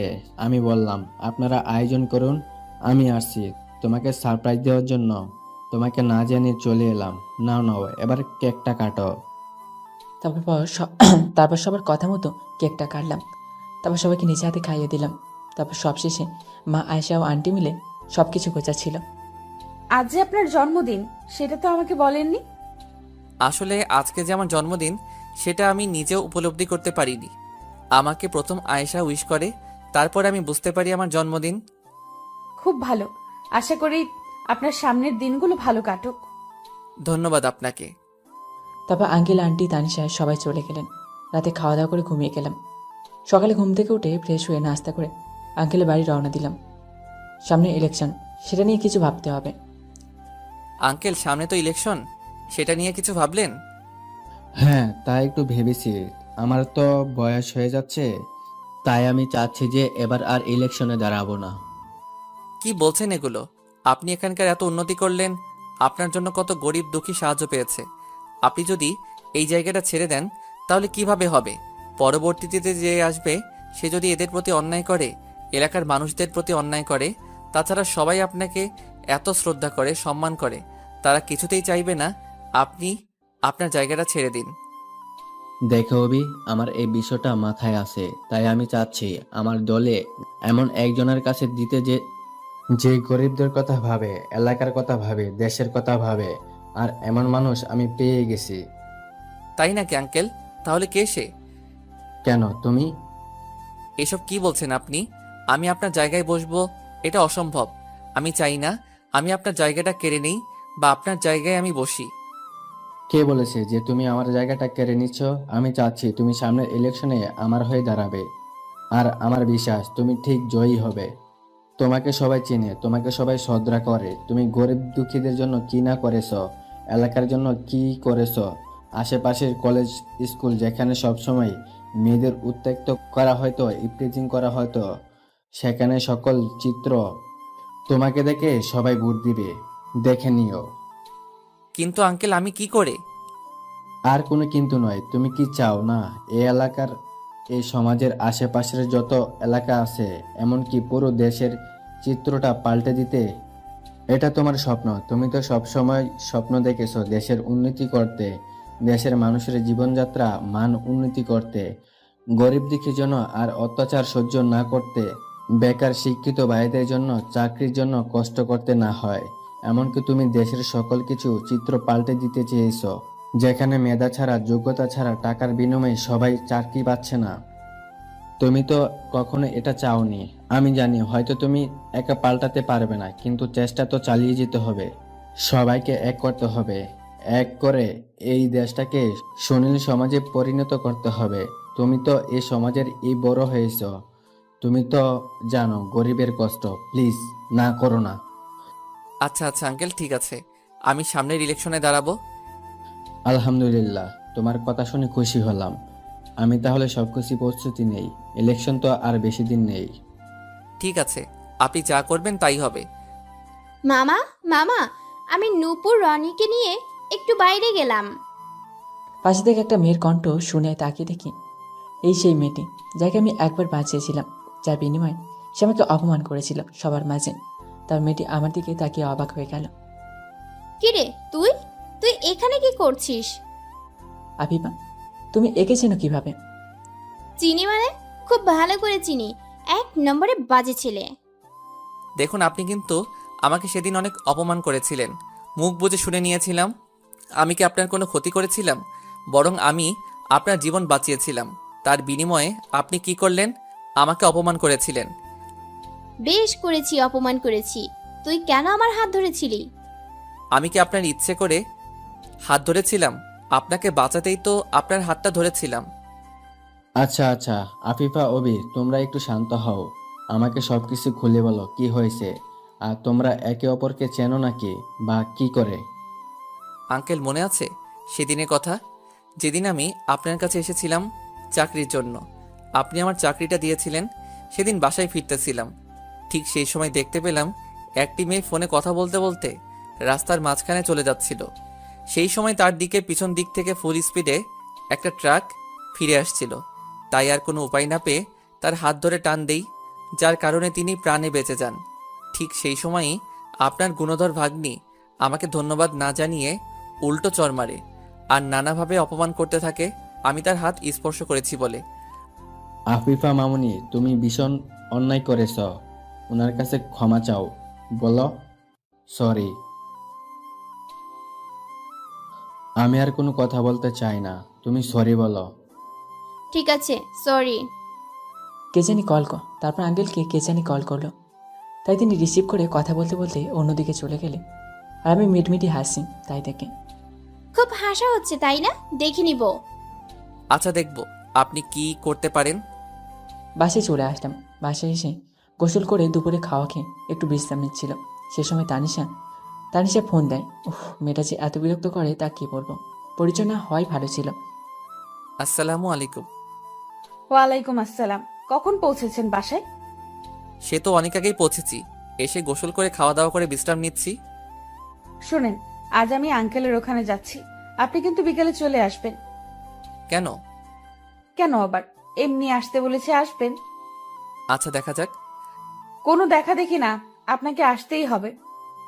আচ্ছা ঠিক আছে, যাব। এবার খুশি? খুশি। এবার বলুন কি করেন? কেন? একটু আগেই তো বললাম বিশ্রাম নিচ্ছি। ভুলে গেলেন ইতিমধ্যে? সরি, ভুলে গিয়েছিলাম। আচ্ছা, আপনি বিশ্রাম নিন, আমি ফোন রাখলাম। আর বিকেলে আসছেন, এটা কিন্তু মনে থাকে। সেটার বলতে। তারপর তানিশা ফোনটা রেখে দিল। অমনি আঙ্কেলের ওখানে যেতে ইচ্ছে করছিল না। এখন আবার যেতে হবে, তোর ভাল লাগে না। আর আমার আঙ্কেলের ওখানে না যাওয়ার কারণটা হলো আফিফা নামে ওই মেয়েটা। দেখলেই কেমন জানি গুন্ডি গুন্ডি ভাব। সামনে গেলে দেখে মনে হয় কাঁচা চেপিয়ে খাবে। কি আর করার, যেতে হবে, নাহলে ওদিকে তানিশা মরানি রাগ করবেন। বিকেলে দেখে আঙ্কেলের বাসায় গেলাম। গিয়ে দেখি তানিশা ও হাবিবা একসাথে বসে গল্প করছে। আমাকে দেখে তানিশা বলল, আরে আপনি চলে এসেছেন, আপনার জন্য অপেক্ষা করতেছিলাম। তাই বুঝি? চলুন এবার কোথাও গিয়ে ঘুরে আসি। কি বলছেন এসব? এখন ঘুরতে যাব? হ্যাঁ, এখন গেলে কি হবে? চলুন না প্লিজ প্লিজ প্লিজ। উফ, আপনি এত বাচ্চাদের মতো বায়না ধরেন কেন বলুন তো? তা না করলে যে আপনি আমার কথায় রাজি হন না। যাই হোক, চলুন প্লিজ প্লিজ প্লিজ। আচ্ছা, কি আর করার, চলুন। এই তানিশা, তোমরা কোথায় যাচ্ছ? এই বিকেল বেলায় এই এলাকাটা ঘুরে দেখতে যাব। যাবে নাকি আমাদের সাথে? তা গেলে মন্দ হয় না। তাহলে চলো। একটাকে নিয়েই পারি না, আর একটা কপালে ছুটল। তা আবার যে পথ মেজাজি। রাস্তায় আবার কি হয় ঠিক নেই, হাল্লা ভাঁচিয়ে নিও। জানো আপু, এখানকার পরিবেশটা না অনেক সুন্দর। সামনে একটা সুন্দর নদী আছে, চলো ওদিকে যাই, কিন্তু হাঁটতে হবে। ওকে, সমস্যা নেই, আমি হাঁটতে পারবো। বাব্বাহ, জমিদারি মেম সাহেব আবারও হাঁটতেও পারে দেখছি। এই এই, কি বললেন আপনি? মেয়েকে দেখছি তুমি থেকে আপনি বলা শিখে গেছে। যাক, ভালোই হলো। কই, কিছু বলিনি তো। কি বললেন? আমি জমিদারি ম্যাম সাহেব? আমি এই গ্রামের পথ দিয়ে হাঁটতে পারবো না, তাই তো? এরে, সব শুনে ফেলেছে দেখছি। না, আমি আপনাকে ওইসব কিছু বলতে পারি? আপনি তো খুব ভালো, ভদ্র, নম্র ও শান্তশিষ্ট মেয়ে। আপনাকে কিছু বলতে পারি? হয়েছে তেলমারা, সামনের দিকে তাকিয়ে হাঁটুন, না হলে পড়ে যাবেন। হ্যাঁ, হাঁটছি তো। কেমন আছো চাচি? একটি বৃদ্ধ মহিলা রাস্তার পাশে বসেছিল। তাকে বললাম, এদের সবাইকে আমি চিনি, তারাও আমাকে ভালো করেই চেনে। জি বাবা, আমি খুব ভালো আছি। তুমি কেমন আছো? আলহামদুলিল্লাহ, আপনাদের দোয়ায় ভালোই আছি। তা কোথাও যাইতেছিলে নাকি? জি চাচি, এদেরকে নিয়ে একটু সামনে যাব, ঘুরিয়ে নিয়ে আসি। ওহ আচ্ছা, এরা কারা? চিনতে পারলাম না তো। চাচি, এরা হলো আসাদ আঙ্কেলের ভাগ্নি ও বন্ধুর মেয়ে। ওহ আচ্ছা বাবা। সে সময় তানিশা আমাকে বলল, অভি, আমার খুব পানির তেষ্টা পেয়েছে, আমাকে কোথাও থেকে পানি এনে খাওয়াতে পারবেন? মেয়ের কথা শোনো, আমার বাড়ির সামনে খাড়াইয়া জিজ্ঞেস করে পানি পাইবো নাকি। তোমরা পানির তৃষ্ণা লাগছে, আমার বাড়ির ভেতর আসো, আমি তোমাদের পানি খাওয়াইতেছি। তারপর তানিশা আমার দিকে তাকালো। আমি বুঝতে পেরেছি সে কি বলতে চাইছে। আমি বললাম, কোনো সমস্যা নেই, চলো। বাবা, আমার বাড়িতে তোমাদের যে পা পড়েছে, এটাই আমার কাছে অনেক সৌভাগ্যের। তারপর চাচি আমাদের বসার জন্য 3 জনকে চেয়ার দিলেন, আর সাথে কয়েকটা মিষ্টি ও ঠান্ডা শরবত দিলেন। আরে চাচি, করেছেন কি এগুলো? কেন বাবা, আমি কি কোনো ভুল করছি?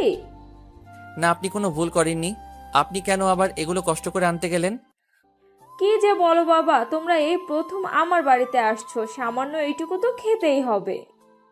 তারপর চাচির কথায় আর না করলাম না। তারপর দেখতে দেখতে প্রায় সন্ধ্যা হওয়ার অবস্থা। তারপর চাচিকে বিদায় জানিয়ে আমরা নদীর তীরে পৌঁছালাম। সেখানে অনেক মানুষ ঘোরাফেরা করছে। আসলে এই সময়টাই নদীর তীরে মানুষের আনাগোনা বেশি। অভি অভি প্লিজ, ওদিকে চলেন। ওই যে দেখতে পাচ্ছেন, ওখানে ফুচকা বিক্রি হচ্ছে, আমি খাবো। সন্ধ্যা হয়ে গেল, আর এখন আপনার খাওয়ার ইচ্ছা হয়েছে? ভীষণ ইচ্ছে হয়েছে। প্লিজ চলো না। আপু, তুমি বলো না। তানিশা আপু যখন চাচ্ছে তো চলুন। আচ্ছা ঠিক আছে, চলুন। তারপর ফুচকা দোকানের সামনে তাদের 2 জনকে নিয়ে এলাম। এমনভাবে ফুচকা আছে যেন কোনোদিন খায়নি। আপনি দাঁড়িয়ে থাকলেন কেন? বসুন, হা করুন, আমি আপনাকে ফুচকা খাইয়ে দিই। তার দরকার নেই, আপনারাই খান। তারপর আরো বেশি কিছুক্ষণ ঘোরাঘুরি করে তানিশা ও আবিবাকে আঙ্কেলের ওখানে পৌঁছে দিয়ে আমি বাড়ি গেলাম। কি রে, আজকে এত দেরি হলো যে? কোথাও গিয়েছিলে নাকি? হ্যাঁ মা, আসলে আঙ্কেলের একটি ভাগ্নি এসেছে, আর তানিশা বায়না করছিল বলে তাদের 2 জনকে নিয়ে নদীর তীরে ঘুরতে নিয়ে গেছিলাম, তাই তো আজকে একটু দেরি হলো। আয়েশার দিকে তাকিয়ে দেখলাম সে তো রেগে চোখ মুখ লাল করে ফেলেছে। জানি না খাবার পর আমার পর কি দিয়ে ঝড় বইবে। খাবার শেষে ঘরে এসে রেস্ট নিচ্ছিলাম, এবং যে ভয় পাচ্ছিলাম সেটাই হলো। আয়েশা আমার ঘরে এসে জোরে ধাক্কা দিয়ে দরজাটা ভেতর থেকে আটকে দিল। কি রে, পাগল হয়ে গেলি নাকি? কি করছিস এসব? আমাকে আর কিছু বলার সুযোগ না দিয়ে রেগে তেড়ে এসে আমার বিছানায় ফেলে দিয়ে তারপর আমার উপর চেপে বসে উফ আয়শা কি করছিস? লাগছে তো আমার। তুই খেয়ে খেয়ে নিজেকে যে মুটকি বানাচ্ছিস, তোর ওজন কি আমি সইতে পারি? কি বলি তুই? আমি মুটকি, তাই না? আমি তো মুটকি হবই। ওই তানিশাই তোর কাছে ভালো। এই কিরে, মন খারাপ করলি নাকি? আরে পাগলি, আমি তো মজা করে বললাম। রাখ তোর মজা, তোর নিজের কাছেই রাখ, আমি চললাম। আয়েশা উঠে চলে যেতে না গেলে তার হাতটা ধরে ফেললাম। তুই তো আমার সব, তুই তো আমার হৃদস্পন্দন। তোমাকে ছাড়া কিভাবে আড়াল হয় বলো? রাখ তোর মজা তোর নিজের কাছে, আমি চললাম। এবার থেকে বল, তুইও আমাকে ঘুরতে নিয়ে যাবি, আইসক্রিম খাওয়াবি, ফুচকা খাওয়াবি। আচ্ছা বাবা, আচ্ছা, এবার থেকে তোকে আমি ঘুরতে নিয়ে যাব। আচ্ছা চল, আব্বু আম্মুর কাছে যাই, তাদের কিছু বলার ছিল আমার। আব্বু আম্মু, তোমাদের কিছু জরুরি কথা বলার আছে। কি জরুরি কথা? জানোই তো সামনে ইলেকশন, এবার আঙ্কেল নাকি তার আসন ছেড়ে দিবে। কি বলিস? কে সব এমপি সাহেবের এমন কাজ করতে যাচ্ছেন? কেন, তিনি যদি তার আসন ছেড়ে দেন তাহলে তো আমাদের মতন গরিবের মানুষের সাথে দাঁড়াবে কে? হ্যাঁ, সেই আসাদ আঙ্কেল একটি কাজ করেছে। কি কাজ করছে? আসাদ আঙ্কেল চান আমি এবার তার বদলে ইলেকশনে দাঁড়াই। তুই দাঁড়াবি? হ্যাঁ বাবা, প্লিজ না করো না। তিনি আমাকে এই জায়গাটা যোগ্য হিসেবে মনে করেছেন কিসের জন্য জানো?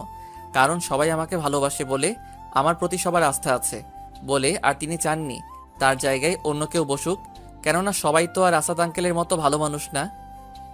অনেক বোঝানোর পর বাবা মা এই ইলেকশনের জন্য রাজি হলেন। কদিন ধরে খুব ব্যস্ততার মাঝে দিন কাটাচ্ছি। এখানে ওখানে অনেক জায়গায় যেতে হচ্ছে। আস্তে আস্তে ভোটের দিন ঘনিয়ে এলো। ভোটের আগের দিন আমি আর আমাদের দলের সাথীরা প্রচারণা শেষ করে যে যার মতো বাড়ি ফিরছিলাম।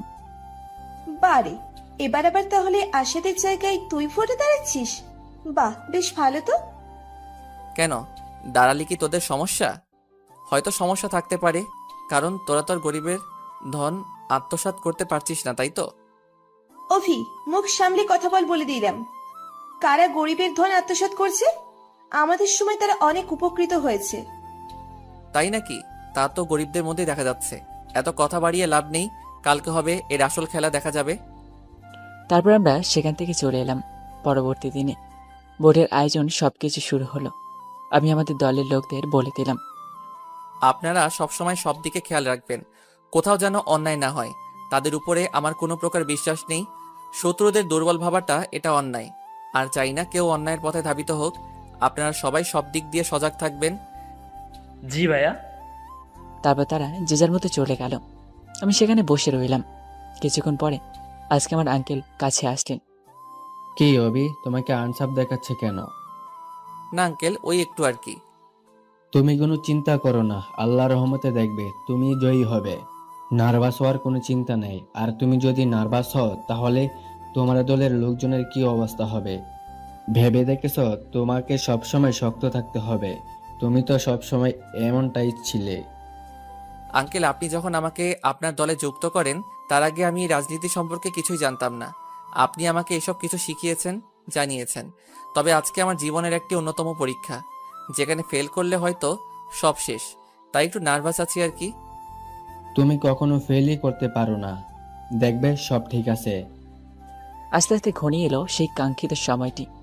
এখনই জানা যাবে কে জয়লাভ করেছে আর কে পরাজয় লাভ করেছে।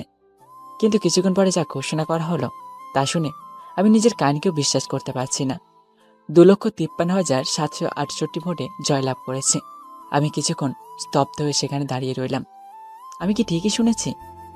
এটা ছিল আমার জীবনের প্রথম পরীক্ষা, যেটা আমি পাস করে গেছি। আমার দলের সবাই তো খুব খুশি। একে একে সবাই আমাকে স্বাগতম জানালো। সবার শেষে আরফিন এলো আমার কাছে। Congratulation my dear. যাক, তাহলে অবশ্যই সেই ভোটে জয়লাভ করলি তুই। আমার বড় একটা উপকার করলি রে, যে উপকারটা কোনো দিনও ভুলবো না। তারপর আরফিন তার দলের সব লোকজনকে নিয়ে চলে গেল। আপনাদের তো বলাই হয়নি, আরফিন পেয়েছিল 1,88,397টা ভোট। কংগ্রাচুলেশন মাই ইয়াং ম্যান। কি বলেছিলাম আমি তোমাকে দেখব, তুমি ঠিকই জিতে যাবে। কিন্তু আমার কথা সত্যি হলো তো আজ আমি খুশি, খুব খুশি। আজ আমার সবাইকে চিৎকার করে বলতে ইচ্ছে করছে, দেখো তোমরা, আমি আমার সফলতাকে পেয়ে গেছি। আমার জীবনে এই জয়টা যে কত মূল্যবান সেটা আঙ্কেলের চোখে স্পষ্ট দেখতে পাচ্ছি। তিনি যে আজকে এত খুশি হয়েছেন তা বলে বোঝাতে পারবো না, যার জন্য আল্লাহর কাছে অসংখ্য শুকরিয়া। তারপর আঙ্কেল ওখানে গেলে আন্টি আমাকে প্রথমে মিষ্টি মুখ করান। আমি জানতাম বাবা তুমি ঠিক জিতবে। আল্লাহর কাছে অনেক প্রার্থনা করেছি যাতে তুমি জয় লাভ করো। আল্লাহ আমার কথা শুনেছেন, তোমার প্রতি সদয় হয়েছেন।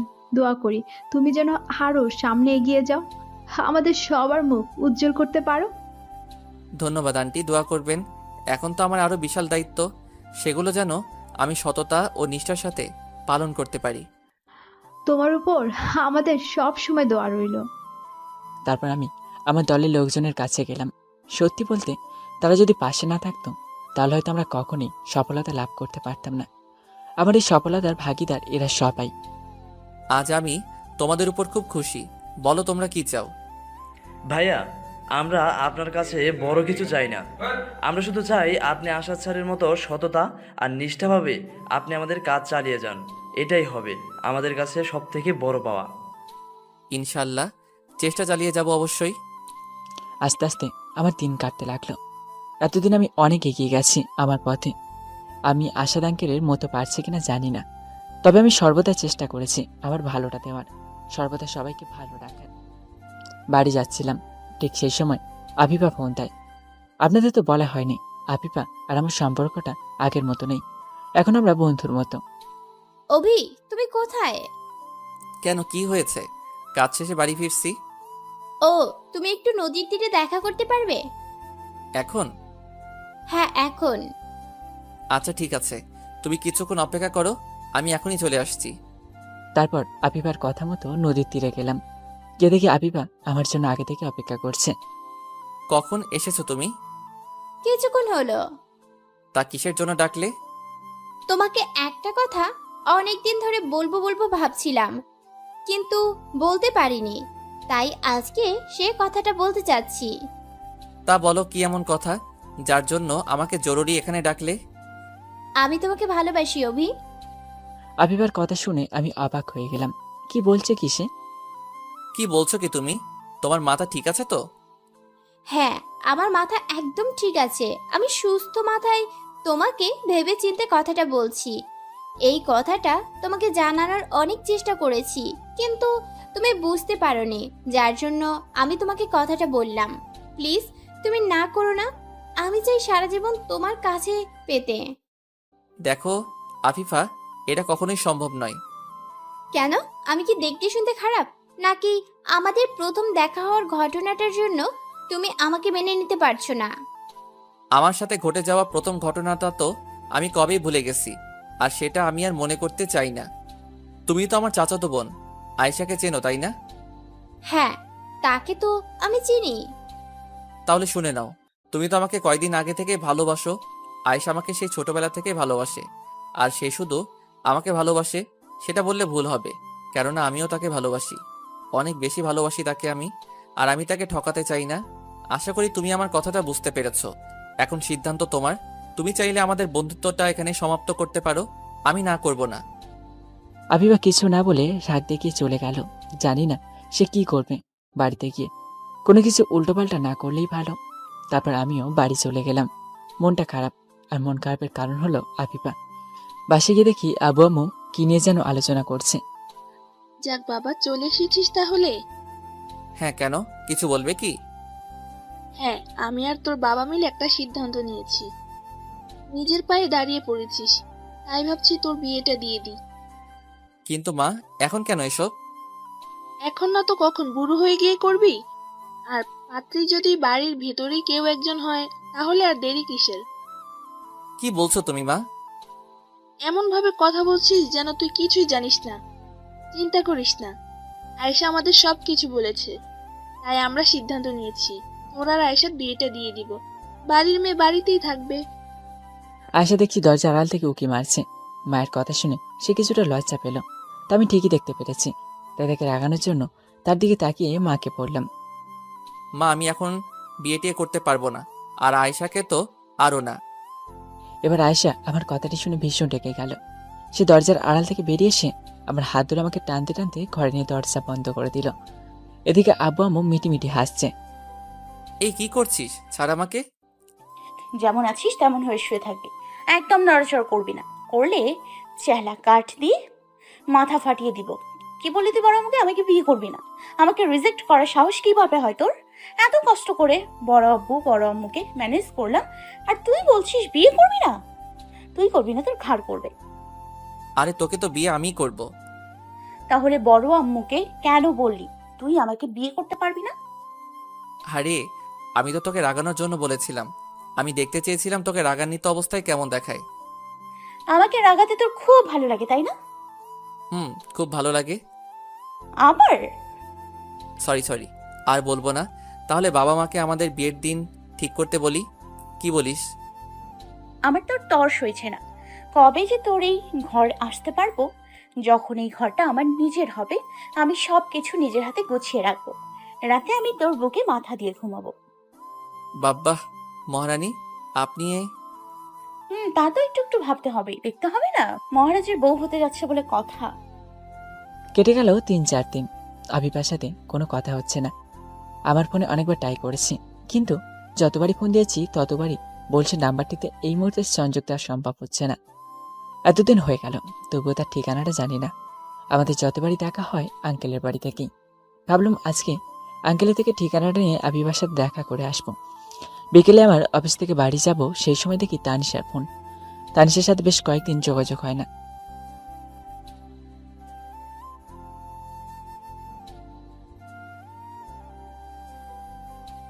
না, আমি তোমাকে ইচ্ছে করে যোগাযোগ করিনি। আজ একজনকে আমার মনের কথাটা জানাবো। ও তাই নাকি? তা কে সে? সেটা তুমি নদীর পাড়ে আসলেই বুঝতে পারবে। এখনই চলে আসো, আমি তোমার জন্য অপেক্ষায় আছি। আচ্ছা ঠিক আছে, 5 মিনিট অপেক্ষা করো, 10 মিনিটের ভিতরে আসতেছি। কে দেখি তানিশা দাঁড়িয়ে আছে। এই যে ম্যাডাম, চলে এসেছি। তো আর কাউকে তো দেখতে পাচ্ছি না। কেন, আর কে থাকবে এখানে? না, তুমি যে বলেছিলে কাউকে তোমার মনের কথা জানাতে চাও, তাই বললাম। সে আসেনি? আরে বোকা, আমার মনের কথাটা তো তোমাকেই বলতে চাই। কি? আমাকে? হ্যাঁ, তোমাকেই বলার জন্য আমি এখানে এসেছি। তোমাকে অনেকদিন ধরে বলবো বলবো ভাবছি, কিন্তু বলার সাহস পাইনি। তাই আজ তোমাকে আমি আমার মনের কথাটা বলতে চাই। আমি তোমাকে ভালোবাসি। না, এবার মাথা ঘোরাচ্ছে মনে হচ্ছে। এবার সত্যি পড়ে যাব। সেদিন আফিফা, আজকে আবার তানিশা। হে আল্লাহ, তুমি কাদের পারলে আমাকে পেরলে? কি হলো তোমার? তুমি ঠিক আছো তো? হ্যাঁ ঠিক আছে আমি। আচ্ছা, তুমি আর আফিফা মিলে কি শুরু করেছো বলো তো? আফিফা আপুর আবার তোমার সাথে কি করলো? আফিফা ও কয়েকদিন আগে এসেছিল, এসে বলল সে নাকি আমাকে ভালোবাসে। কি বলছো তুমি এসব? আফিফা আপু এসেছিল তোমাকে প্রপোজ করতে, পরে তুমি কি বললে?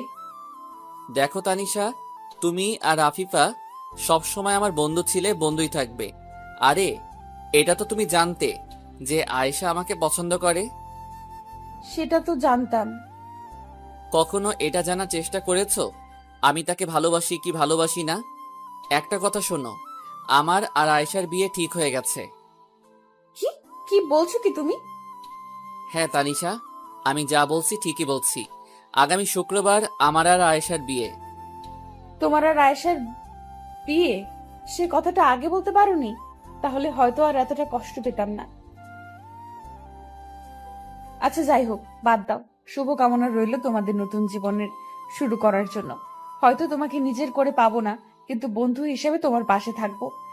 এটাই তো আবার কম কিসের। চিন্তা করো না, আমি ঠিক সময় তোমাদের বিয়েতে হাজির হব। আসি তাহলে।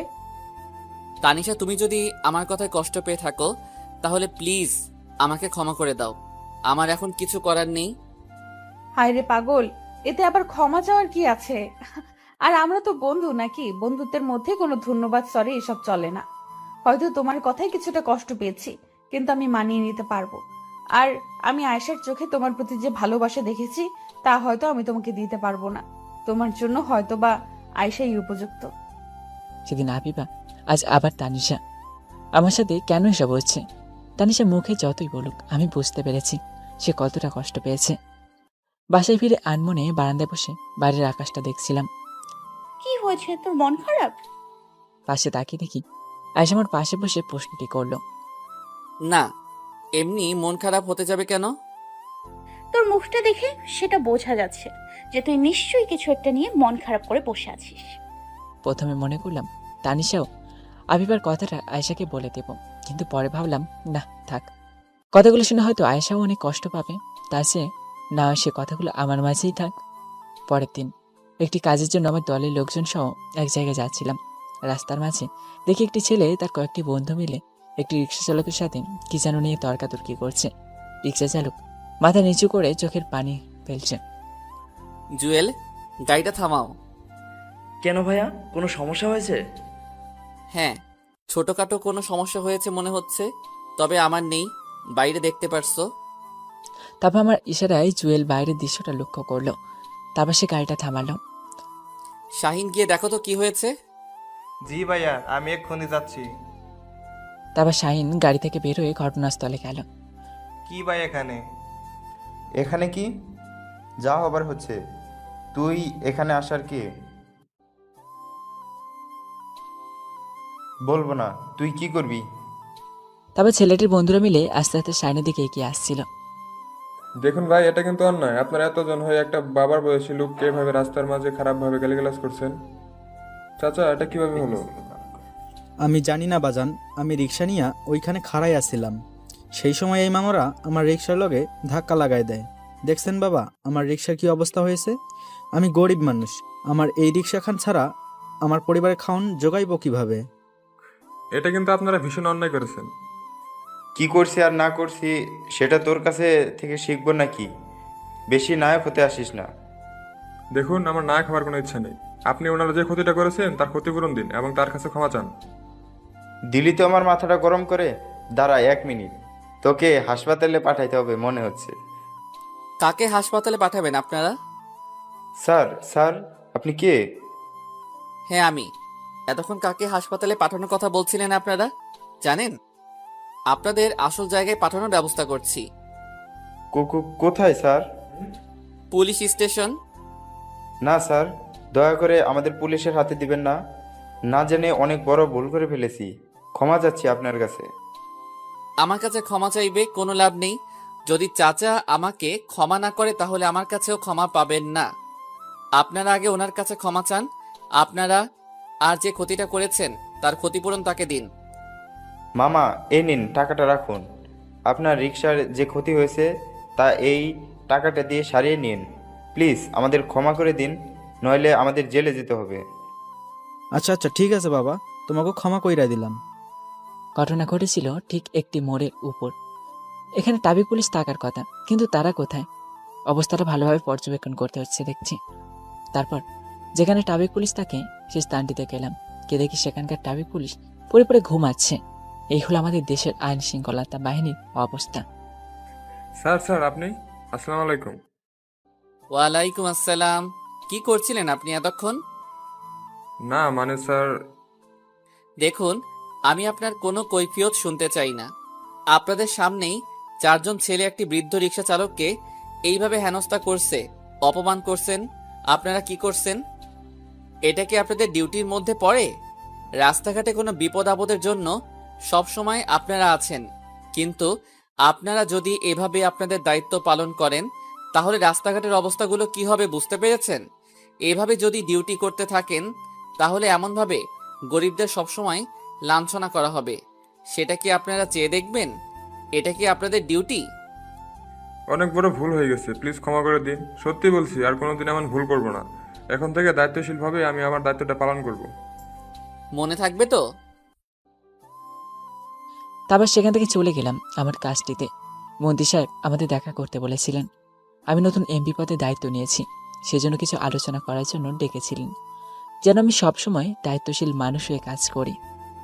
বাড়ি গেলাম। বাড়ি গিয়ে অবাক না হয়ে পারলাম না। আফিফা আবার কখন এলো? আফিফা, আয়েশা ও মা মিলে গল্প করছে আর হাসাহাসি করছে। আফিফাকে দেখে মনে হচ্ছে না যে সে কষ্টে আছে। আফিফা, তুমি এখানে? হ্যাঁ তুমি কখন এলে? আমি তো অনেকক্ষণ আগেই এসেছি। এসেই শুনলাম তুমি নাকি কোনো একটা কাজে বাইরে গিয়েছো, তাই তোমার জন্য অপেক্ষা করতেছিলাম। যাক, ভালোই হয়েছে। তবে এই কয়দিন তোমাকে ফোন দিলাম, তোমার ফোন বন্ধ ছিল কেন? আসলে মনটা ভীষণ খারাপ ছিল, যার জন্য ফোনটা অফ করে রেখেছিলাম। মনটা নিশ্চয়ই আমার জন্যই খারাপ ছিল, তাই না? আমি আমার ভুলটা অনুভব করতে পেরেছি। সেদিন তোমার সাথে যেভাবে আচরণ করেছিলাম তার জন্য অনেক দুঃখিত। তোমার সাথে অমন রাগ দেখিয়ে চলে যাবার পর আমারও ভীষণ কষ্ট লেগেছিল। সরি অভি, আমি না হয় সারা জীবন তোমার বন্ধু হয়ে থাকবো। দোয়া করি তুমি আয়েশাকে নিয়ে সুখে থাকো। ধন্যবাদ, তুমি তোমার ভুলটা বুঝতে পেরেছো, এজন্য আমি অনেক খুশি। আমাদের বিয়ের ব্যাপারে আয়েশা নিশ্চয়ই তোমাকে কিছু বলেছে? বলেছি, চিন্তা করো না, আমি বিয়ের দিন ঠিক সময়ে উপস্থিত থাকবো। হুম, তা বললে হবে না। তানিশা ও তোমাকে বিয়ের আগের দিন এখানে উপস্থিত থাকতে হবে। তোমরা না থাকলে আমার বউটাকে সাজাবে কে? আচ্ছা ঠিক আছে, আমরা বিয়ের আগের দিনই উপস্থিত থাকবো। এবার খুশি? আস্তে আস্তে ঘনিয়ে এলো বিয়ের দিন। আজ আমার আর আয়েশার বিয়ে। তানিশা ও আবিবা, রনি, নূপুর সবাই কালকেই চলে এসেছে। আঙ্কেল আন্টি আজকে আসবে। চারিদিকে শুধু আনন্দিত মুখরিত পরিবেশ, কিন্তু সেটা যেন বেশিক্ষণ রইল না। আয়েশাকে নাকি খুঁজে পাওয়া যাচ্ছে না। কোথায় গেল সে?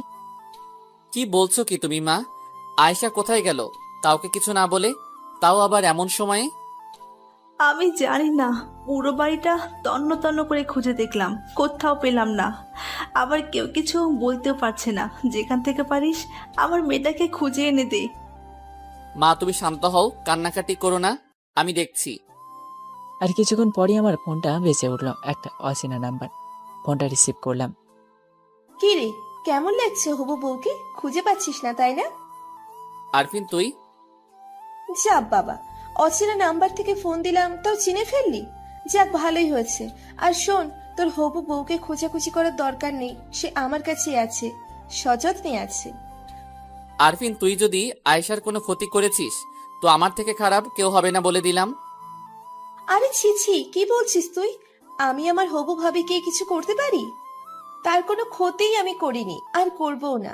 শুধু তোকে একটু কাজ করতে হবে, যার জন্য তোকে এখানে আসতে হবে। কি কাজ বল?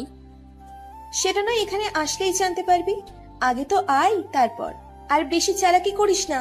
পুলিশ কিংবা বডিগার্ড নিয়ে আসার ভুল কখনো করিস না, তাহলে তোর হবু বউ সারা জীবনের জন্য তোর থেকে আলাদা হয়ে যাবে। না না, এটা একদমই করবি না। আমি কাউকে নিয়ে যাব না, আমি একাই এসছি। কোথায় আসতে হবে বল, আমি এক্ষুনি যাচ্ছি। এই তো গুড বয়, এই ঠিকানায় চলে আয়। আমি তোর অপেক্ষায় থাকলাম। তারপর আরফিনা ফোনটা কেটে দিল। কি রে, কি হলো? কে ফোন করেছিল? মা তোমরা থাকো, আমি এক্ষুনি আসছি। কিরে, তুই কোথায় যাচ্ছিস বাবা? বাবা আমি আসছি, এক জায়গায় যাচ্ছি। না, তোমাদের যাবার দরকার নেই, তোমরা এখানেই থাকো, আর প্রয়োজন হলে আমি ডেকে নিব। তারপর চলে গেলাম আরফিনের দেওয়া ঠিকানায়। গিয়ে দেখি একটি পরিত্যক্ত বিল্ডিং, যেখানে কেউ থাকে না। পুরো বিল্ডিংটা অন্ধকারে চেয়ে আছে। সেই সময় কিছু ছেলেকে দেখতে পেলাম। তারা আমার কাছে এলো এবং ভালোভাবে চেক করে দেখলো কোনো অস্ত্র নিয়ে এসেছে কিনা। তারপর আরফিনের কাছে নিয়ে গেল। ওয়েলকাম মিস্টার অভি, আপনাকে আমার এলাকায় স্বাগতম। আরফিনের কথায় কান্না দিয়ে পাশে তাকিয়ে দেখি সে আয়েশাকে দড়িতে বাঁধা মুখটা একটি কাপড় দিয়ে আটকানো আছে। আমি দেখে সেই আয়েশার কাছে ছুটতে যাব। না না, একদমই নয়। এখন কাছে আসার চেষ্টা করিস না, আগে কাজ, তারপরে তাকে নিয়ে যাবি।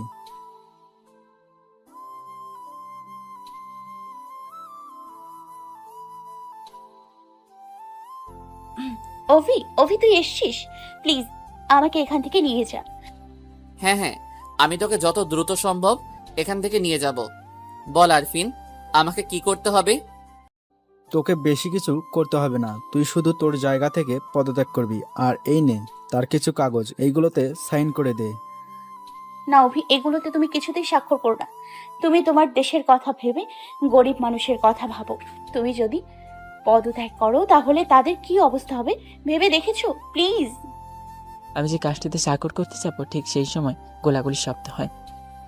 এগুলো কি হচ্ছে অভি? তুই আমার সাথে এভাবে গেম খেললি?